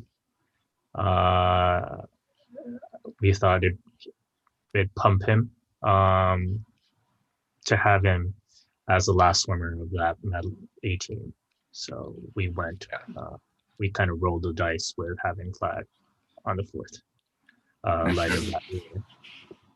Talking about an aspect that both of you, Marc and Togo, mentioned of putting one strong relay in order to maybe get that victory or the most amount of possible points. Sydney, I mean, the London Roar, I believe they did that. They approached that relay in the same way, but the other relay did also very good finishing in third position. How were your teammates reacting to the result of both relays in first and third position, and especially that you were on the team box, I believe, so you was able to see how the whole team went, right? Yeah, I think relays are definitely really exciting. Obviously, this season, especially given the fact that you can pick the skins, and I think, especially for us, it was a big deal on the men's side because we kind of lacked in the 50 freestyle, which some teams, obviously, if Tokyo won and they wanted to pick freestyle, they would have a better shot than us, or Cali with Caleb, different things like that. So I think on the men's side, it was definitely important for us to win a lot of the time. And so, yeah, they're really exciting. Obviously, to go 1-3 is a huge deal. And I think we definitely tried to do that a lot last year, trying to go 1-2 with a lot of our sprint freestylers, and we had all of our Aussies. It's just, I mean, it's double points is a huge deal, but this season, especially selecting the skins. And so it's really exciting. I think definitely like Marius coming in to get third was a big thing. And then Duncan finishes relays off really well. Always really exciting. Just to know that those two guys can really step in and get a good finish is fun to watch. And I definitely like some of the schedules. I usually try and get to the box at the end, which is really nice. On the second day after the 4 a.m., I'm usually sitting down, but definitely get to watch the end results of all of the team. And so the relays are fun, and just having that selection puts so much more pressure on it. And it's exciting to go 1-3. Thank you, Sydney. And with that, let's move into our next event, and it is the female 100 meters freestyle. And Togo, I have a question straight away for you. You were represented by Chihiro Igarashi here and Natsumi Sakai. Chihiro swam at 53.51 and Natsumi swam at 52.78. 52.78 is on the competitive side of 100 freestyle when it comes to the ISL format. But let me phrase this right. When it comes to the Tokyo Frog Kings, I believe the strength of the Tokyo Frog Kings is that you guys don't have any holes in your team. Every event is covered. But I believe the one thing that you guys are missing, it is the women's sprint freestyle. And just having a look even at the women's 4x100 medley relay, Katie DeLuth sort of bringing you guys home with a 52.95 is kind of quite far from, for example, a 51.1 from Freya. And let me know if this is too much, if you'll be giving too much with this answer. But would your recruiting strategies evolve around sort of covering this hole and making it a priority? Yeah, it's definitely the freestyle our women's freestyle team was definitely one of our weaker parts of our team. Which is why we really struggled in the freestyle relays on the women's side. So it's definitely going to be one of our goals to get better at those events going forward.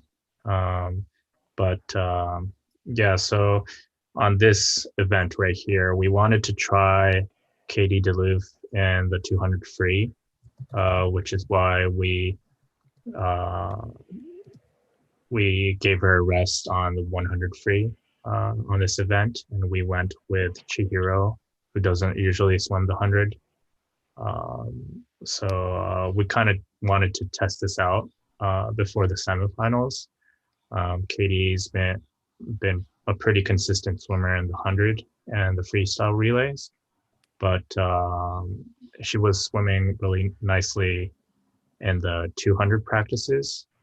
So we wanted to check her out once before the semifinals, and we thought this Match 8 was the perfect timing to test her 200, which Makes is why sense. we left her out in the 100. And it worked out. I mean, Natsumi Sakai swam great. And Chihiro Igarashi was someone I believe that you guys could sort of rely on cover any sprint event with a certain level of decency. She wouldn't get jackpotted. She would make the qualification time. So it was definitely a smart decision by you guys. Thank you, Togo.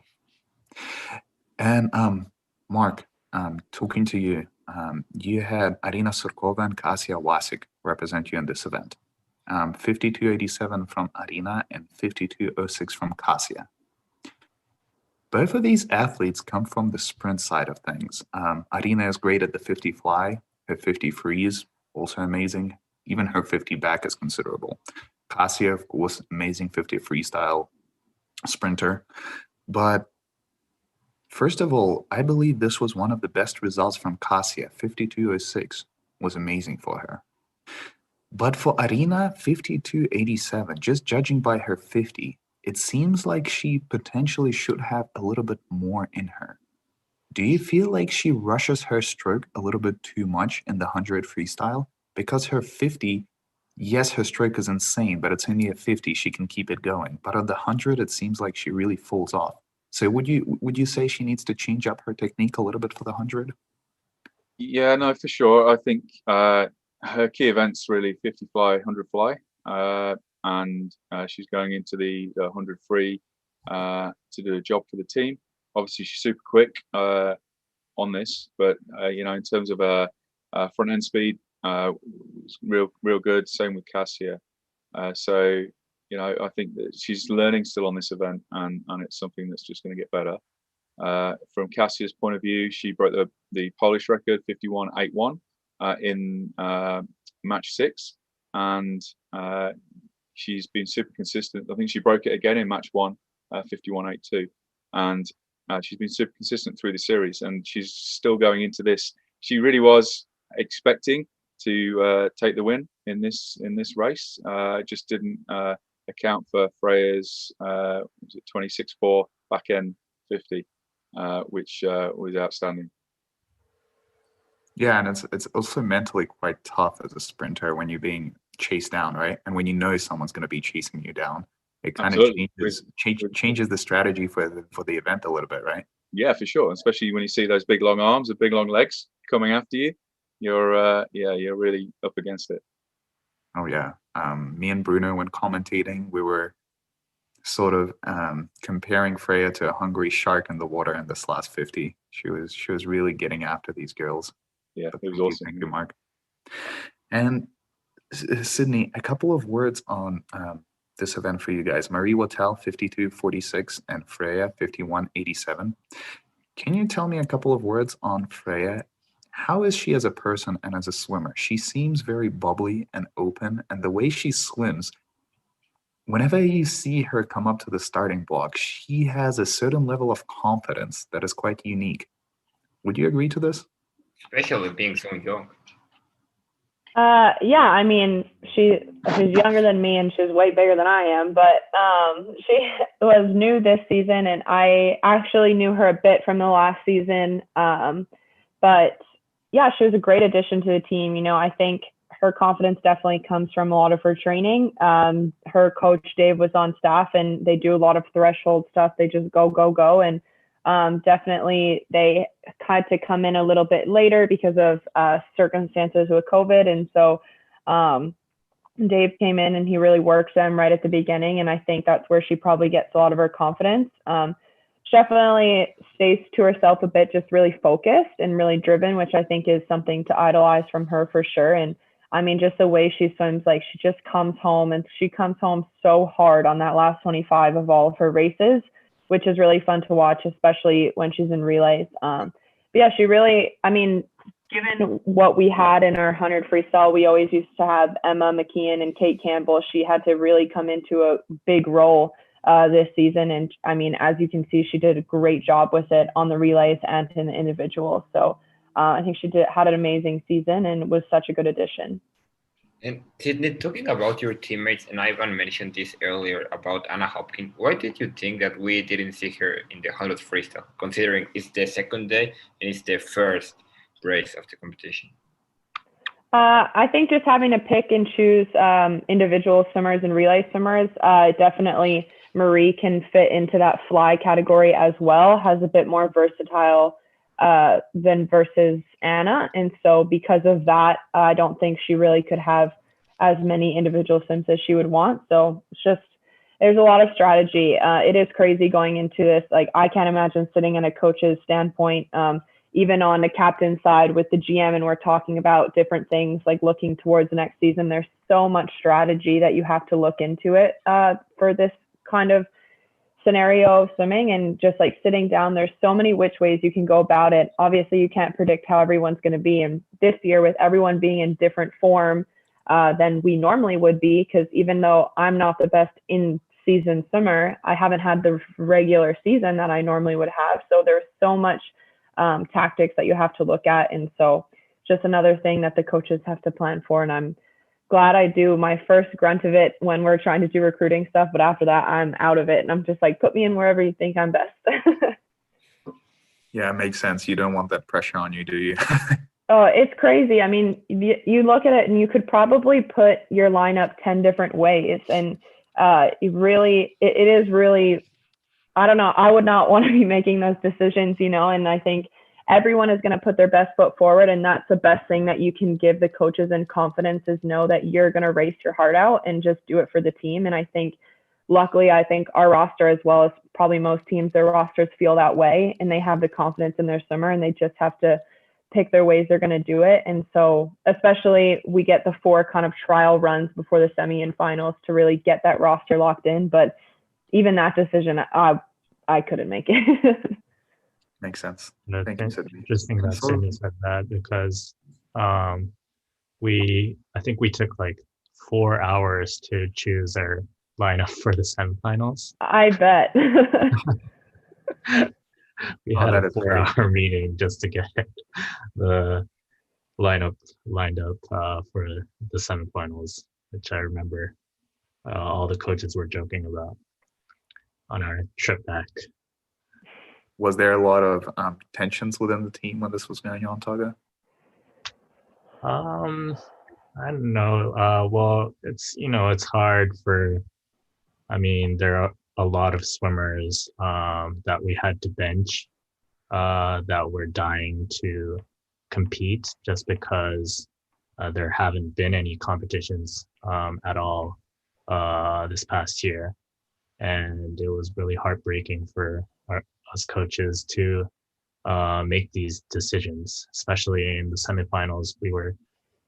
Because we knew that we had a really small chance to get to the finals, competing against the top teams. A lot of the swimmers knew that this might be the last chance to swim in ISL this season, and it was so, which is why we really thought hard about who to put. And I think that's one of the difficult parts of ISL, but also one of the fun parts for the coaches. I mean, you don't really get to do this a lot on normal phenotype race or tournament.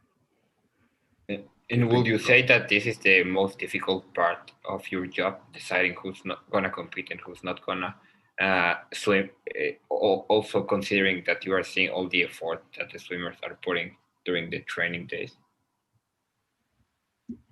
Yes. Yeah, so there were a lot of swimmers that we struggled most because we had to bench these swimmers that were really swimming well in one event, but because they were only able to swim one event, it was really hard to use them. And we had to prioritize using swimmers that were able to swim an individual race as well as relay, which was a really difficult part about putting these lineups together. Thank you, Togo. Marc, did you have similar concerns on the New York Breakers side and similar difficulties as a coach? in terms of who to race as a team, we certainly sat around for a long while. Martin, the head coach, was excellent, working with Mads and selecting the team. We went through a lot of stats, and I'm not sure it took 4 hours, although the spreadsheets that the guys produced probably took a lot of time. And looking, as soon as you change one thing, it's a bit like chess. Something else is changing, and then you're having to really hone in on the areas that you want to improve. So it's a tricky thing to do. We felt as though we put out the best team that we possibly could in order to get the most points. I think we got DQ'd in one of those races, which was unfortunate, but we tried to maximize what we had. Thank you, Marc.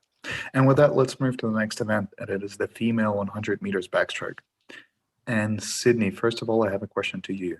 Maria Kameneva and Kira Toussaint represented London Roar in the 100 backstroke. Maria swam at 57.67 and Kira swam at 55.68. I have a big question to you regarding Kira. 55.68 is significantly different from the 56.75 she swam opening up the medley relay. Would you say something went wrong in the medley relay, or something went incredibly good for her in this 100 backstroke? Or was it the 2 backstrokes she had to race before the medley relay that really took too much out of her? I think, it's hard to say. I think there's so much pressure on the relay, especially given the skin selection, and just Kira puts a lot of pressure on herself because she is such a team player, and the fact that she wants to do well for everyone all the time. And she was definitely a superstar of this ISL. And I think the 200 back is definitely not her thing. She doesn't necessarily ever do it. She's definitely, I feel like, doing it more and more, but she doesn't necessarily do it. And for someone who was in that position where they asked me to do it every single match last season, I know it's not an easy thing to be asked to do a 200 backstroke. But she took it like a champ every single time. And I think she definitely did a couple of PBs throughout this whole season. And so I think that definitely plays a role in the medley for sure. And I think she got it fresh one time and still just didn't really get the outcome that she wanted to do. But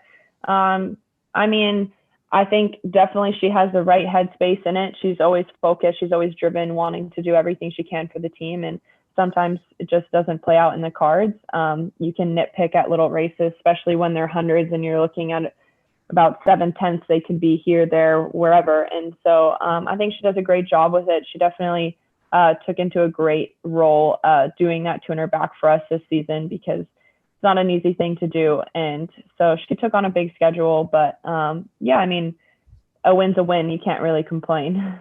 Yeah. And for a person who doesn't specialize in the 2 back, she was doing incredibly well in this event. Oh, it was unreal. And she was always like, I never swim this. I was like, you're swimming it amazing every single time and going PBs. So definitely has to be a boost of confidence after, I feel like, the year everybody has had.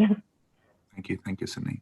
And you being a person that's sort of around the athletes quite a bit, and probably around Kira, how much of a rivalry do Olivia and Kira have between each other? I don't know. I think I definitely couldn't really attest to it. I could attest. It's pretty funny because I didn't know Kira at all before the season, and we got really close throughout the whole season. But Kira actually went to Tennessee, and I went to A&M, which we are kind of rivals when it comes to school. And I believe her senior year was my freshman year. And it was the first year that A&M has won SECs, which was just a huge deal. And I don't know if Tennessee was second or third. It was a 3-way between actually Tennessee, Georgia, where Olivia is, and A&M, where I was. And so it's funny, we were talking about, I was like, I probably wouldn't really have gotten to know you at all if you were never on this team. And I was like, yeah. And then we won like my freshman year. She was like, I know you won your freshman year. And so we would just go back and forth on that, which was pretty funny because obviously we're great friends. And it was, I guess now it's almost 6 years ago, which is wild. But So it's funny. I can't really attest to their rivalry. Olivia is a great competitor and also a great person, just so infectious on deck, just always in a good mood. And Kira, I think, is so driven and such a great person. I've been really lucky that I got to get to know her this season. But I think they probably push each other and they get the best results out of each other. And that's kind of what you have to look for in a rivalry is who's going to get that best swim. And I think one of my affirmations from my old coach always would say, I want to race the best people because they bring out the best in me. And so I think they definitely push each other to have some great swims. That's a great quote, 100%. You need a dance partner to dance in a way to showcase your skill, for sure. Thank you, Sydney. And Togo, a question to you. Simona Kubala and Rio Shirai for you in this race. And for both of these athletes, when comparing to the medley relay, they swam quite a bit better. 57.11 for Simona and 56.43 for Rio. And I believe this is one of the fastest results Rio's been in this bubble. My big question to you is, why does the second day always benefit Tokyo Frog King so much? Even it seems from an energy point of view, it seems like you guys really, I don't know, get together on the second day more so than in day one. Would you agree to this? And if so, why? Well, in regards to Rio, she has a PB of, I think, 56.0 that she posted last year. And before coming into Budapest, she was able to swim in the National College Championships, and she raced, I think, 10 times in like 5 days, 10 races in 5 days. And then she had the National Short Course Championships where she swam, I think, 6 times. And then she was swimming at least 6 or 7 times every match at ISL. And she was pretty tired coming into this match 8. So she wasn't exactly swimming the fastest. But in regards to being stronger on day 2, I think it's also because I think the first event is a 2 fly. And we always start out with having Suzuka Hasegawa going off first for us in the 2 fly. And fortunately, she's been able to win some jackpot points in our first 3 races. And I guess that's what gives us that boost of energy within the team, to have all our swimmers try to squeeze back up top, even though this match right here was a pretty tough one going head-to-head with Cali and London. Thank you, Togo. And thank you so much for mentioning the importance of sort of getting the team started and getting the ball rolling, because I believe that plays a huge importance. And for example, when you have a look at Team Iron, whenever Katinka has a good swim, the team gets fired up, and sort of after this, all of Team Iron performance starts getting better and better. And thank you for mentioning this. But with that being said, let's move to the next event, and it is the women's 100 meters breaststroke. And my first question goes to you, Marc.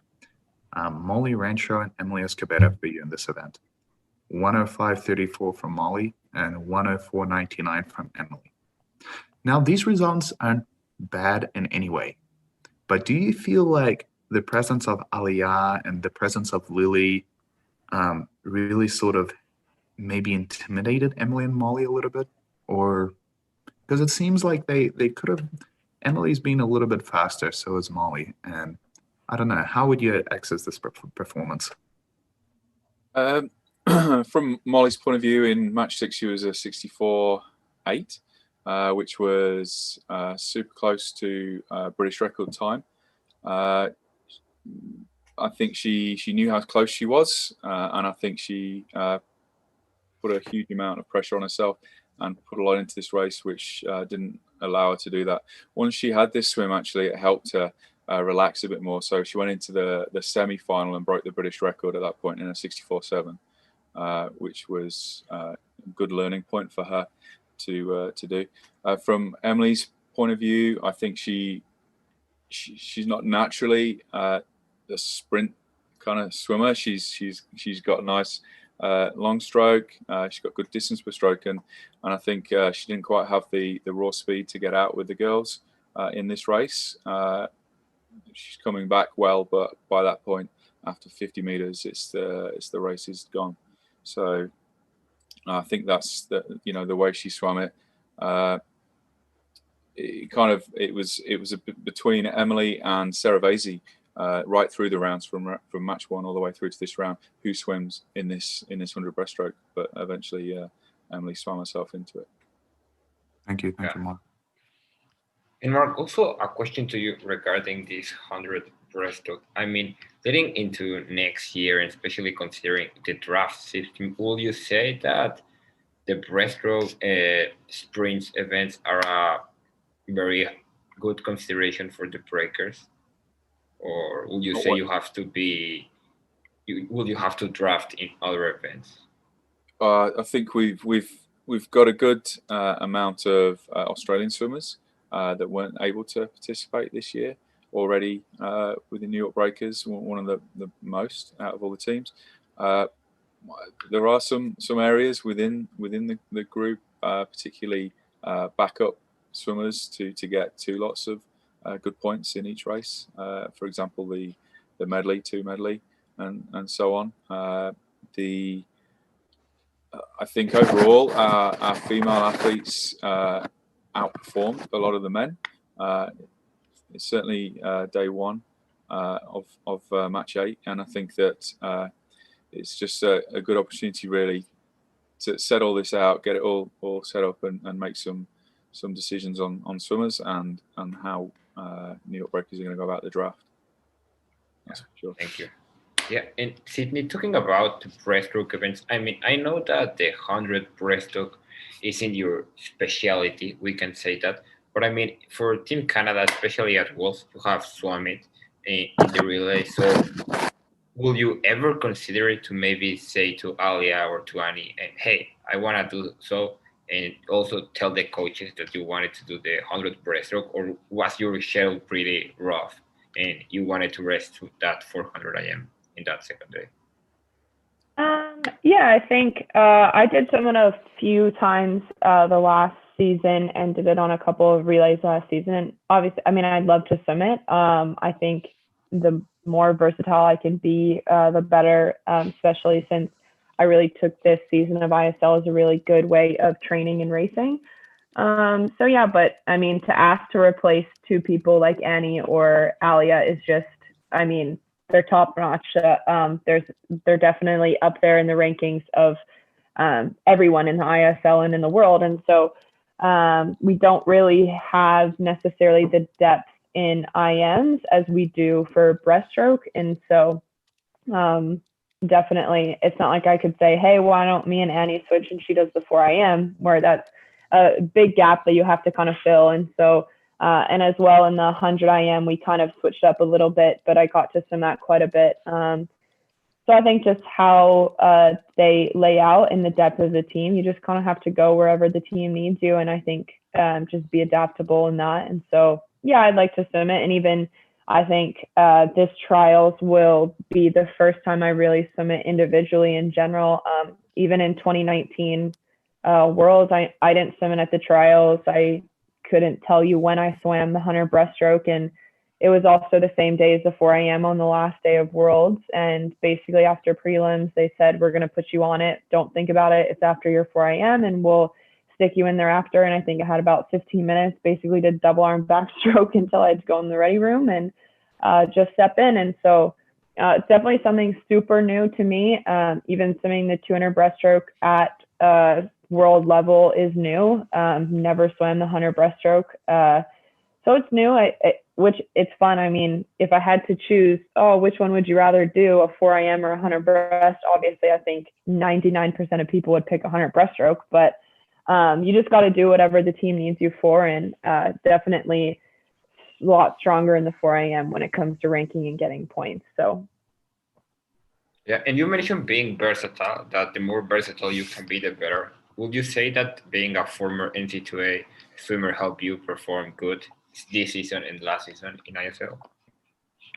Yeah, definitely. I think that dual meet schedule is something that a lot of people in the world don't necessarily have if you don't go to NCAA. Not to knock at it by any means. I mean, they definitely do their fair share of different type of preparation, but the SEC is definitely a really strong conference, and I was lucky to be a part of that. And that schedule of SEC is a 5-day meet, and then going into NCs where it's a 4-day meet, and you just are swimming back to back to back to back, and an event every single day. I think definitely prepared me for the schedule, especially last season. I think I had a bit heavier of a load, I would say, than this season, but that preparation definitely just getting up on the blocks, especially since I'm not a great in-season swimmer.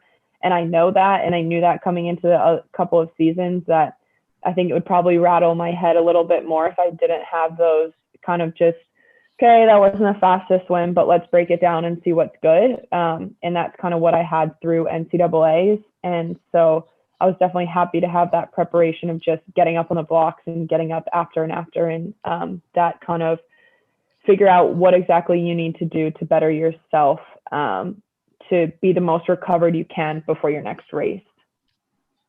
Thank you, Sydney. And with that, let's move into our next event, and it is the male 100 meters breaststroke. And straight away, I mean, we've been talking about this for quite a bit during this podcast previously, but Togo, tell me your account of this race. And I don't want to get too specific with my question because I don't want to take away from your answer. Please, how was it? 100. So yeah, I think so. As I was saying, Koseki was really pumped about this match 8. I remember, I think the match was in the afternoon, so Koseki woke up at around 6 in the morning on day 2, and he was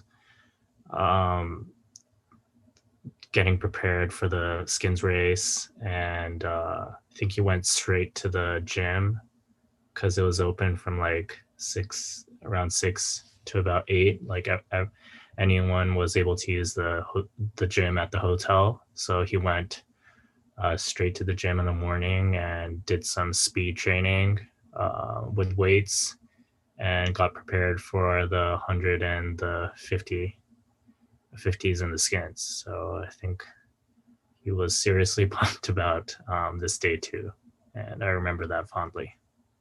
And what about the aftermath? He wins. He wins. Exactly. What happens after?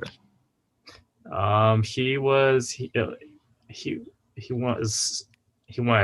straight to the warm down pool, and he was trying to beat the national record in the first round of the skins race. The national record I think what was it, 26:02, I think. And he almost broke the national record in the first round of the skins race, I think. And that is a tough record to beat.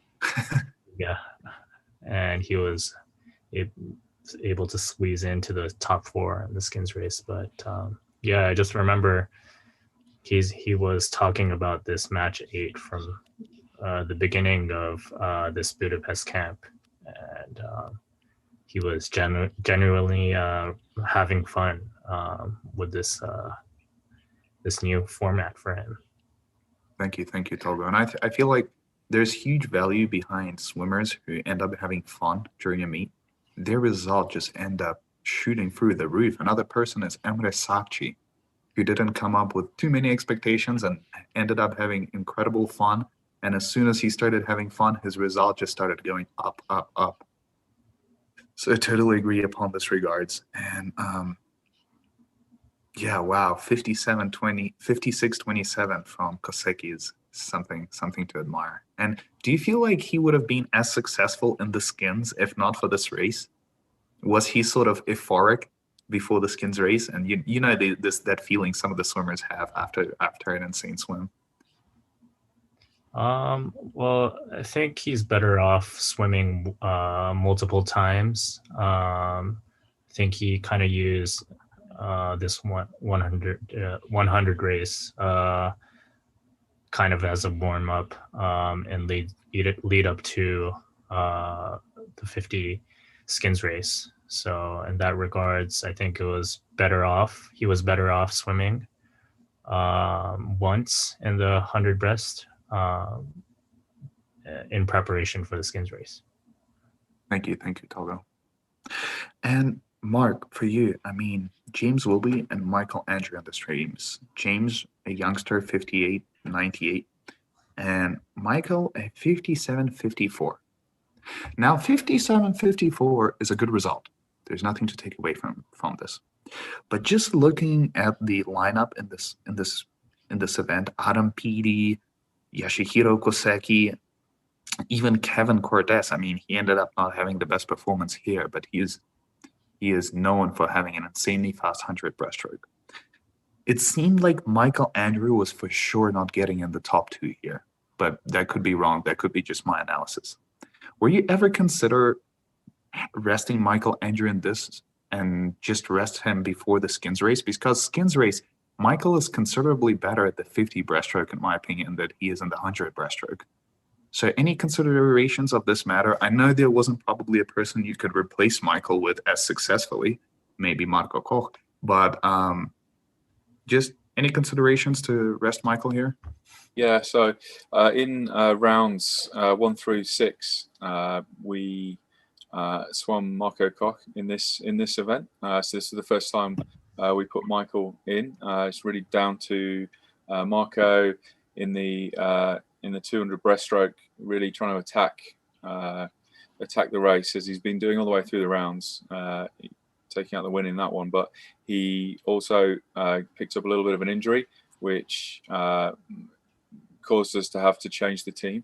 So Michael stepped in for this race and obviously held his own, gained some points for us that we thought may well be lost. But he's very versatile, Michael, and his 100 breaststroke is a long race for Michael, but he did great on this, in our opinion. And Marco through the rounds had been going 57.1, which was super close to his best times, 56.7, and he, just had to come out of this.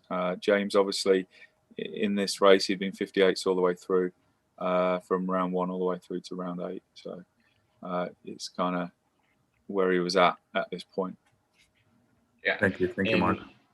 Talking about the performances here, Sydney, a question to you. I mean, you mentioned before that Adam doesn't like to lose at all. So tell me his reaction afterwards. He was defeated by Koseki, and I know that he was on his on-season training and was doing a lot of gym. But how did Adam react to this performance?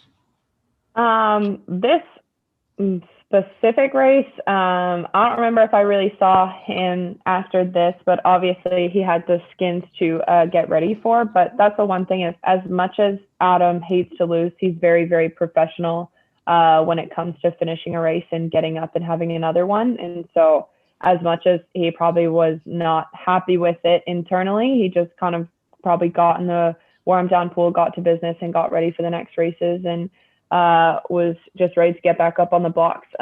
Just very professional in the whole swing of things.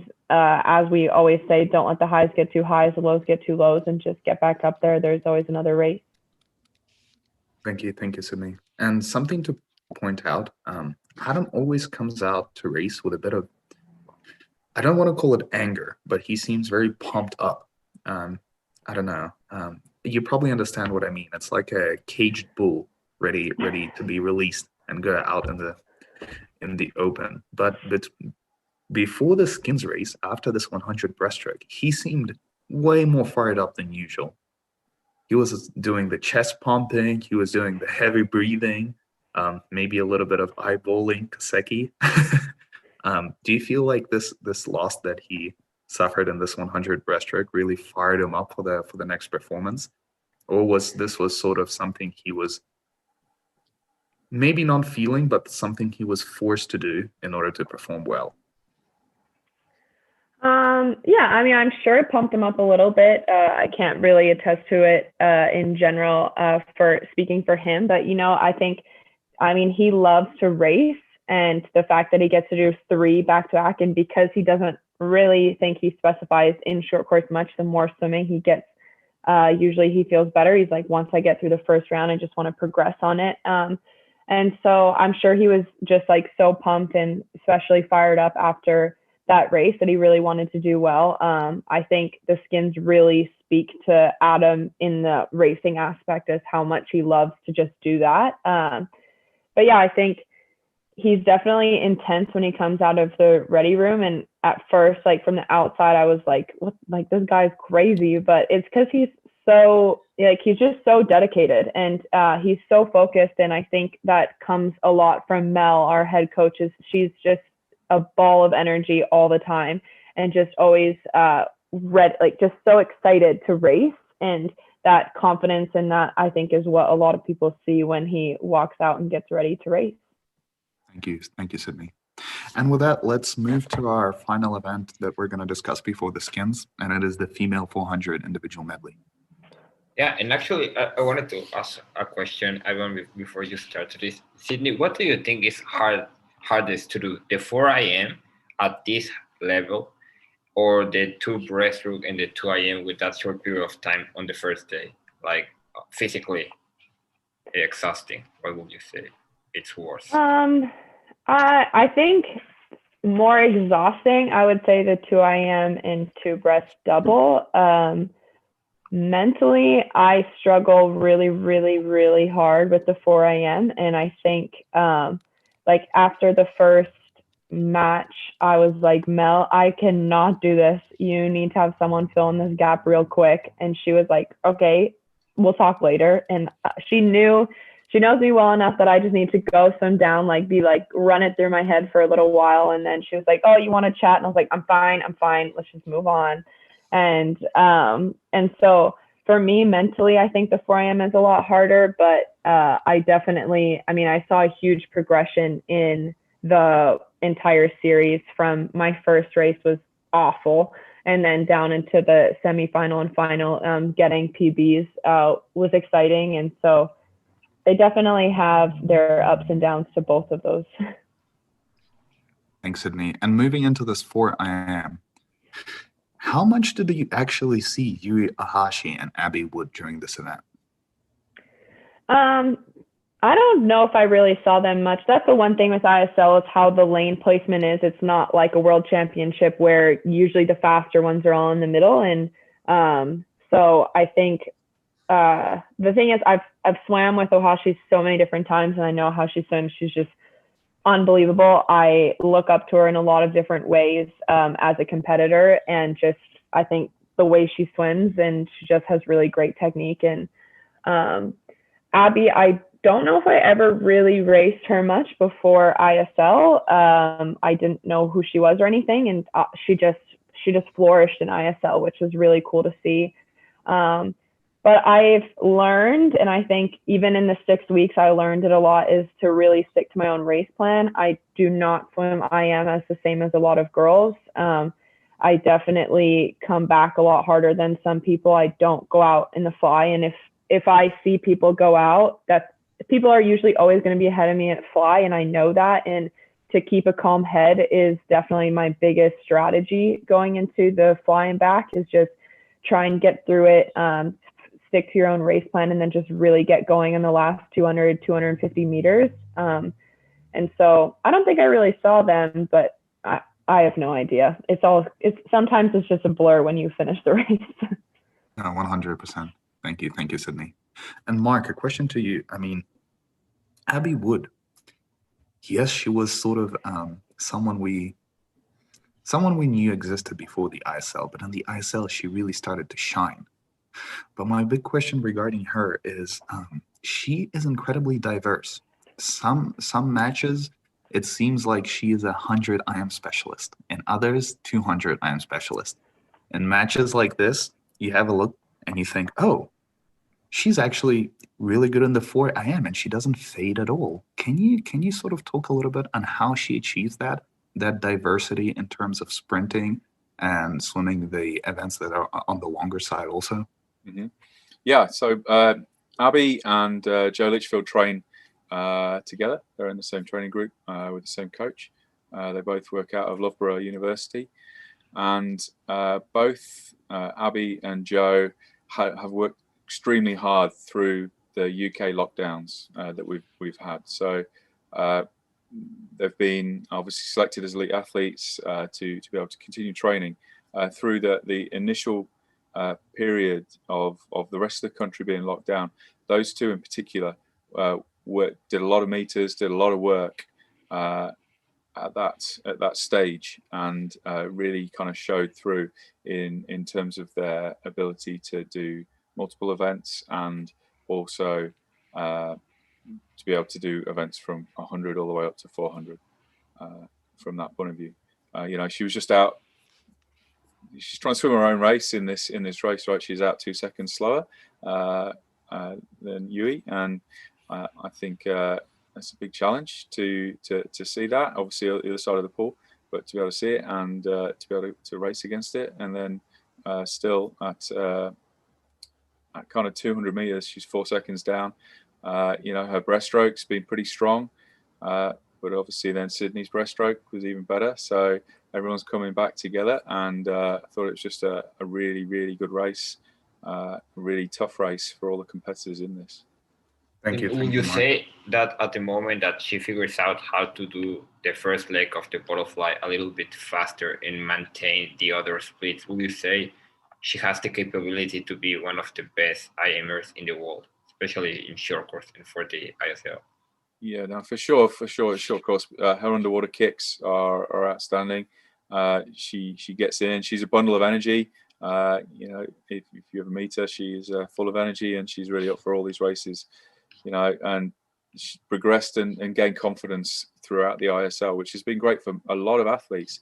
They've got into this not knowing what to expect, and then seeing that actually from match 1 to match 4 and match 6 and match 8, they're getting quicker and quicker because of the confidence and the kind of racing mentality that they're building up and believing in. So I thought that she for sure could probably get stuck into this race a little bit better. But having said that, we definitely had conversations before this race about backing off on the fly because in one of the 2 other rounds we'd done before, the race hurt a lot. So she's dropped huge time in this race from match 1 to match 8. So she's progressing all the time, even within this competition series. Thank you, Mark. And Togo, Sakika Shimizu and Yua Hashi, great performance in this event. 4:28.23 from Sakiko and 4:25.53 from Yui. Do you feel like this? I mean, Yui was always sort of one of the favorites to win this, but also an amazing performance from Sakiko. How much did they feed off from the performance of Kaseki earlier? I think there's a lot of, I'm sure Sydney could relate, but there's a lot of pressure in that final individual event race because most of the matches are probably set by then, or it's at a really close match, and it all depends on that 400 individual race and the skins race. That pretty much determines the whole match. So I'm sure Kosuke Hagino and Yui Ohashi were pretty nervous going into that race at every match. I actually remember Yui being a bit nervous of how Sydney would be powering into that back half of that 400 IM. Yui's pretty confident in the front end, but swimming the 400 IM every week was getting pretty tiring at around this time in match 8, and I remember she was pretty nervous about Sydney's powerful back end, and also considering Abby Wood was, we didn't really know much about Abby, but she was swimming really well in the first 2 matches. So I think, it was a pretty tough match pretty tough race for Yui, but I think Sakiko is really underrated in terms of how she's able to swim the 400 IM, the 200 fly, and the 200 breaststroke at every race consistently. She's been a machine. She was a machine for us this season. She's known to be really tough in practice. She usually practices almost 8,000 to 9,000. She's one of the toughest women swimmers in Japan, swimming a lot during training. So I think that showed well in her long distance swims at ISL. Thank you, Togo. That for sure showed. I mean, she wasn't fading whatsoever, especially with the impressive start she had. But thank you, Togo. And let's move into the next event, and it is the female 50 breaststroke skins. And straight away, I mean, I wish we had Jonty Skinner on this podcast, but unfortunately we don't. So Sydney, as a breaststroker, analyzing the performance of Lily King, 29.72, 29.94, 29.04. To be able to finish with 29.04, she had to be going somewhat easy in the first 2 rounds. Do you feel like the skins race benefit people who can maybe make it through that first round and second round with relatively little effort and really hammer down on the third round? Or do you think if someone with an insane 200 breaststroke was to make it to that second round or potentially to the third round, he would have had a chance, she would have had a chance to beat Lily King? Could you analyze that a little bit? Yeah, I mean, as a breaststroker that definitely cannot do a 50 breaststroker, I idolize them and I'm jealous. I wish I could turn that sprint breaststroke on. But, I think someone like Lily, a lot of people look at her as such a sprint breaststroker, but her 200 is unreal, and especially in yards. And so I think this, obviously, as she did well throughout the entire series, really is a strong suit for her. And so I think it just is a way for her to flourish, and I think a lot of 200 breaststrokers, even some 100 breaststrokers, do a lot of sets similar to this, and people that I'm sure had the potential of being in this probably did a bit of practice with this kind of style of the 3 minutes from start end to the finish. And so I think that was one thing with Annie, is definitely not a sprinter, but she was like, if I could just get through the first round, and I think a lot of 200 breaststrokers kind of feel that same way. And depending on your match, if there's just more sprinters, then it's hard. But if there are more 200s, then maybe you have more of a chance. And so it definitely depends on your competition. But I think the 200 breaststroker mainly, they're always really excited about skins because, one, it's quite a bit shorter and they just want to get through that first round. But yeah, I mean, I really like the idea of having the different stroke skins. It makes things pretty interesting, and definitely not just if you're freestyle sprint heavy, you really just maximize on it. So it was cool to watch. But yeah, I think, I mean, a swimmer like Lily, that is just, she is versatile from the sprint to the 200, and just, she dominates, and there's a reason for it. And it shows in all of her individual races as well as the skins. Thank you, Sydney. And looking at the performance of Aliyah, 30.00, 30.17, 29.62, it seemed like she swam the perfect skins race in a way. Her last her last round was her fastest. She looked incredible, yet she came short to defeating Lily King by quite a significant margin. Was she at all down after this?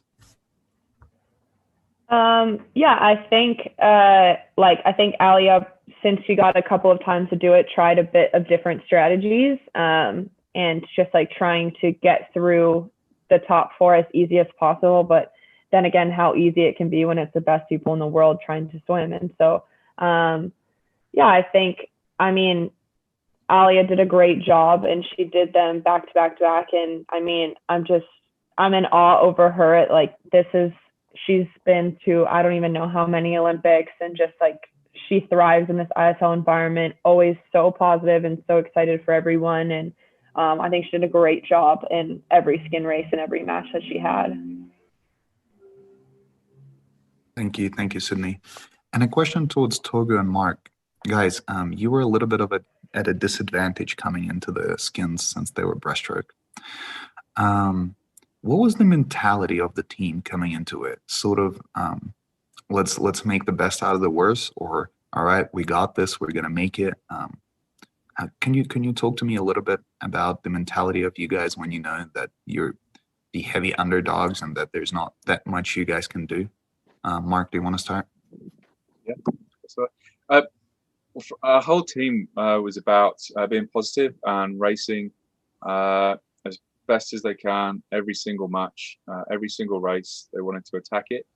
So there was no element of this thinking that we can't do it. It was all about we're going to do this, and we're going to give it 100% and go for it. The whole team were behind that. It's what we talked about in our team meetings and kind of get-togethers before the races, led by Michael and Emily. And you know, I thought it was just a super positive way to be around, and everybody was doing the same thing. All the coaches, all the team managers, all the athletes. So we were right behind all these athletes. Ideally, we wanted it to be fly or freestyle, but that is not in our control, especially when we lose the relay. So, you know, is what it is, and they got in there and just went for it and enjoyed themselves. That's what it's all about. Thank you, Marc. Togo, was it much of the same for you for the Tokyo Frog Kings coming into the race? Just we didn't think we'd be able to keep a swimmer up until the last round of the skins race in the women's side. Our goal was to have one of our swimmers be at least in the second round and possibly get a few points in the second round of the skins race. And thankfully we had Riona Aoki squeeze in to the second round, and so we were able to accomplish our goal there. But the two swimmers, Riona and Miho, they were really enjoying being able to have this opportunity to go head to head with Lily and Alia. So I guess that's what's most important, that they were able to have fun racing against the top breaststroke swimmers in the world. Thank you, Togo. And Marc, you mentioned I would say the priority that the breakers will have chosen if you will have won a relay. I mean, I think it was butterfly or backstroke. But what do you think the new breakers have to do next season in order to get that victory on those relays, and of course select the skins races because they are very important in the result of the match? Are you going to focus more on bringing in the draft relay swimmers that can benefit that medley relay, or how do you think is the approach gonna be? I think the jackpots made a huge difference, certainly to the new breakers in the rounds. We lost out on a lot of points because we weren't jackpotting people as much as we could. Obviously, Marco Koch taking 30 points, I guess, in our first match was a big one. But overall, it's really key to have those standout swimmers in the group. I think the relays were important for us. We need to be a lot closer on those relays to be in with a shout of gaining the pick for the skins. for a developing team like New York Breakers, that is got to be one of the priorities for sure. Thank you, Marc. And moving into the next event, the final event that we're going to discuss, the male 50 breaststroke skins. Togo, how happy were you with the performance of Yoshihiro Koseki? 26:07, 26:51, 26:89. Very good results. But how important also was it for Koseki to be able to defeat Caleb Dressel on these skins? Because that is a huge name. I think he was just so focused on trying to beat Adam. He wasn't really thinking about any of the other swimmers. As a team, as coaches, we were pretty confident that, because he was so pumped to race in this 50 skins race, we weren't worried at all about him. We were just going to have him do whatever he wanted to do, whatever he thought he planned to do. So we were kind of hoping that our second swimmer, I guess Vlad, would have done better. We were hoping that he'd be able to at least squeeze right into the second round of the skins race.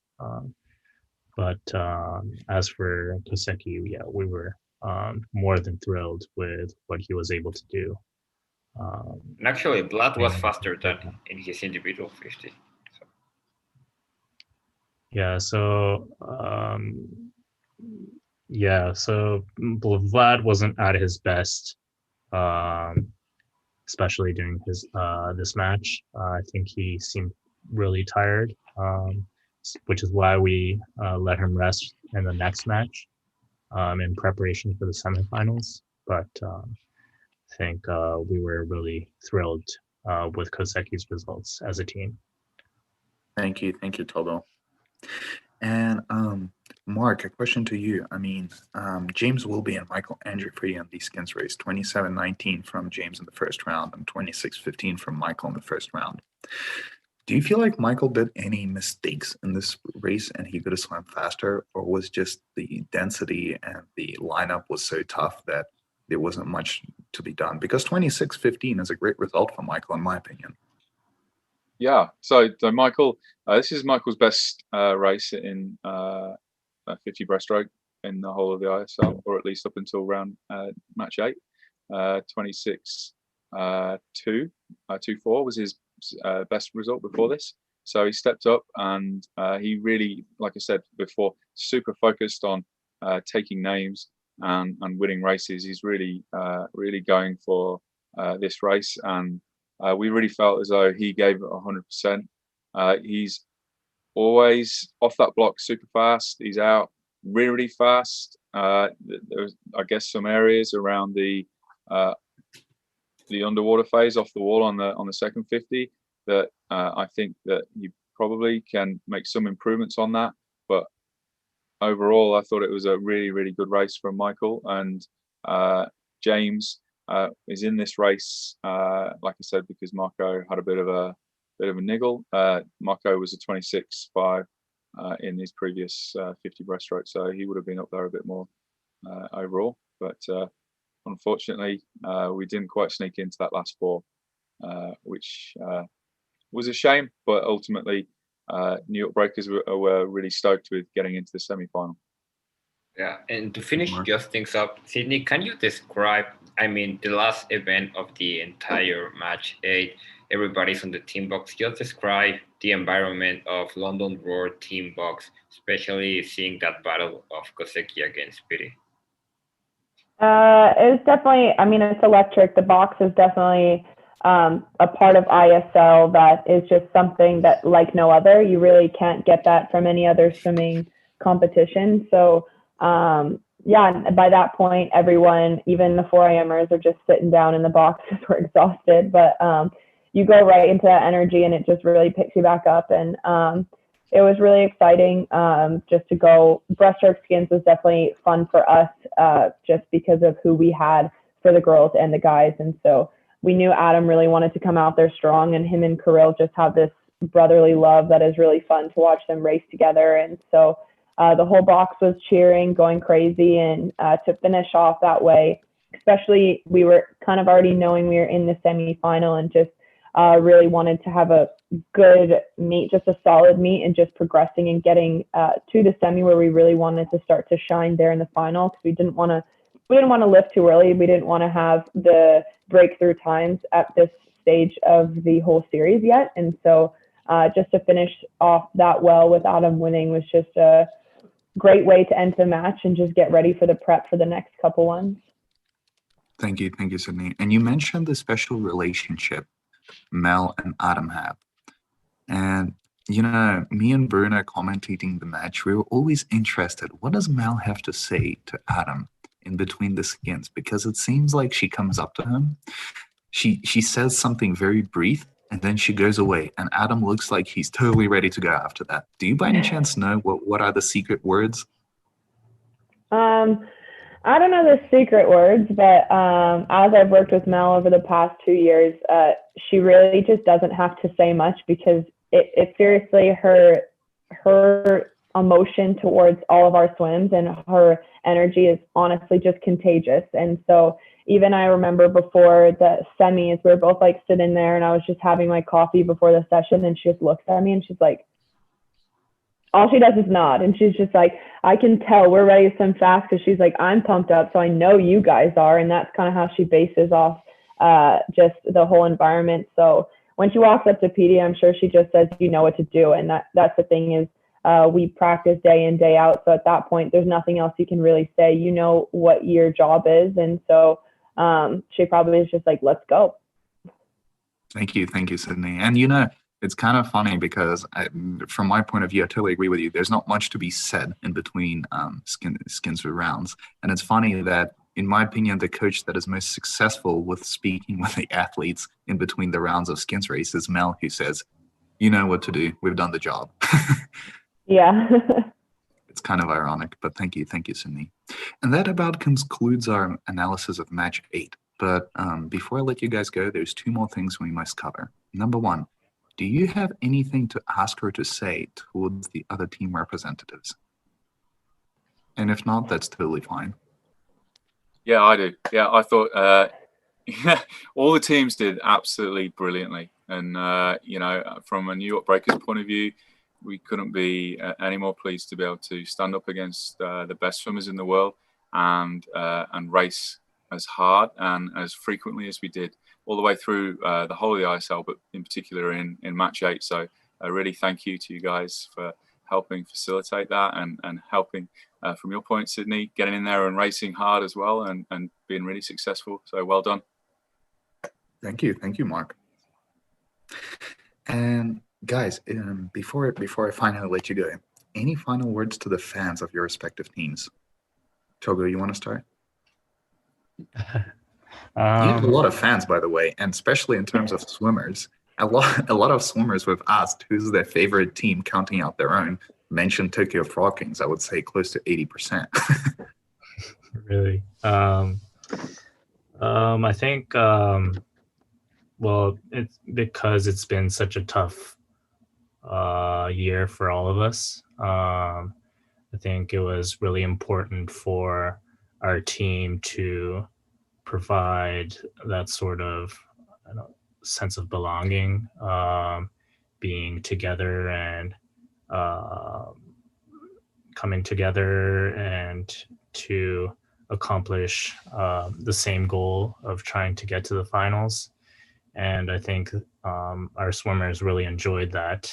And that's what a lot of the fans saw in our team, that we were really genuinely, all our swimmers were genuinely enjoying their time as part of the team and racing against the fastest swimmers in the world at one location. And we hope to build the same kind of team culture in our next season as well, so that we can bring, because there hasn't been that many swim competitions. We hope that this ISL format brings a lot of happiness to sports fans around the world. Thank in you. our Thank you. next season. I'm not gonna get a signature Frog King hop from you, am I? But thank you, Togo. One of the famous frog hop. It defines your team. We're talking about that. I think, yeah. But thank you, Togo, and thank you from the Tokyo Frog Kings for organizing everything and for pulling such a strong team together as a rookie team. Thank you. Mark, any words for the New York Breakers fans? Yeah, no, our fans are the best. It showed that when we won the logo challenge at the beginning, and our victory, which was fantastic. But they've shown that they're really behind us all the way, and our athletes really can feel that. And they, like I said, they put 100% into every single race that they did because they knew the fans were there, watching and listening and supporting. So a massive thank you to them, and let's keep it going. Hopefully. Season 3, and we can keep smashing it, keep improving. Thank you. Go Breakers. Thank you, Mark. Sydney, any words from you for the London Roar fans? Yeah, I mean, it was my second season on London Roar, and even though we created an entire Canadian team, and I was one of the few that wasn't on it, it's definitely really cool to be part of a different family, the London Roar family. I mean, even before, I think it was before the semi or before the final, our staff put together this video of all of our friends and family like saying good luck. And we were watching it, and it was like 10 minutes in, and Alia's family came on, I think 6 different times. Of like, her family's probably made up of like 50 people. And then we kind of hit a pause, and it was a 45-minute video just of friends and family saying good luck to everyone. And I was like, this is only our tight-knit group of people that are saying, like, good luck, you're going to smash it.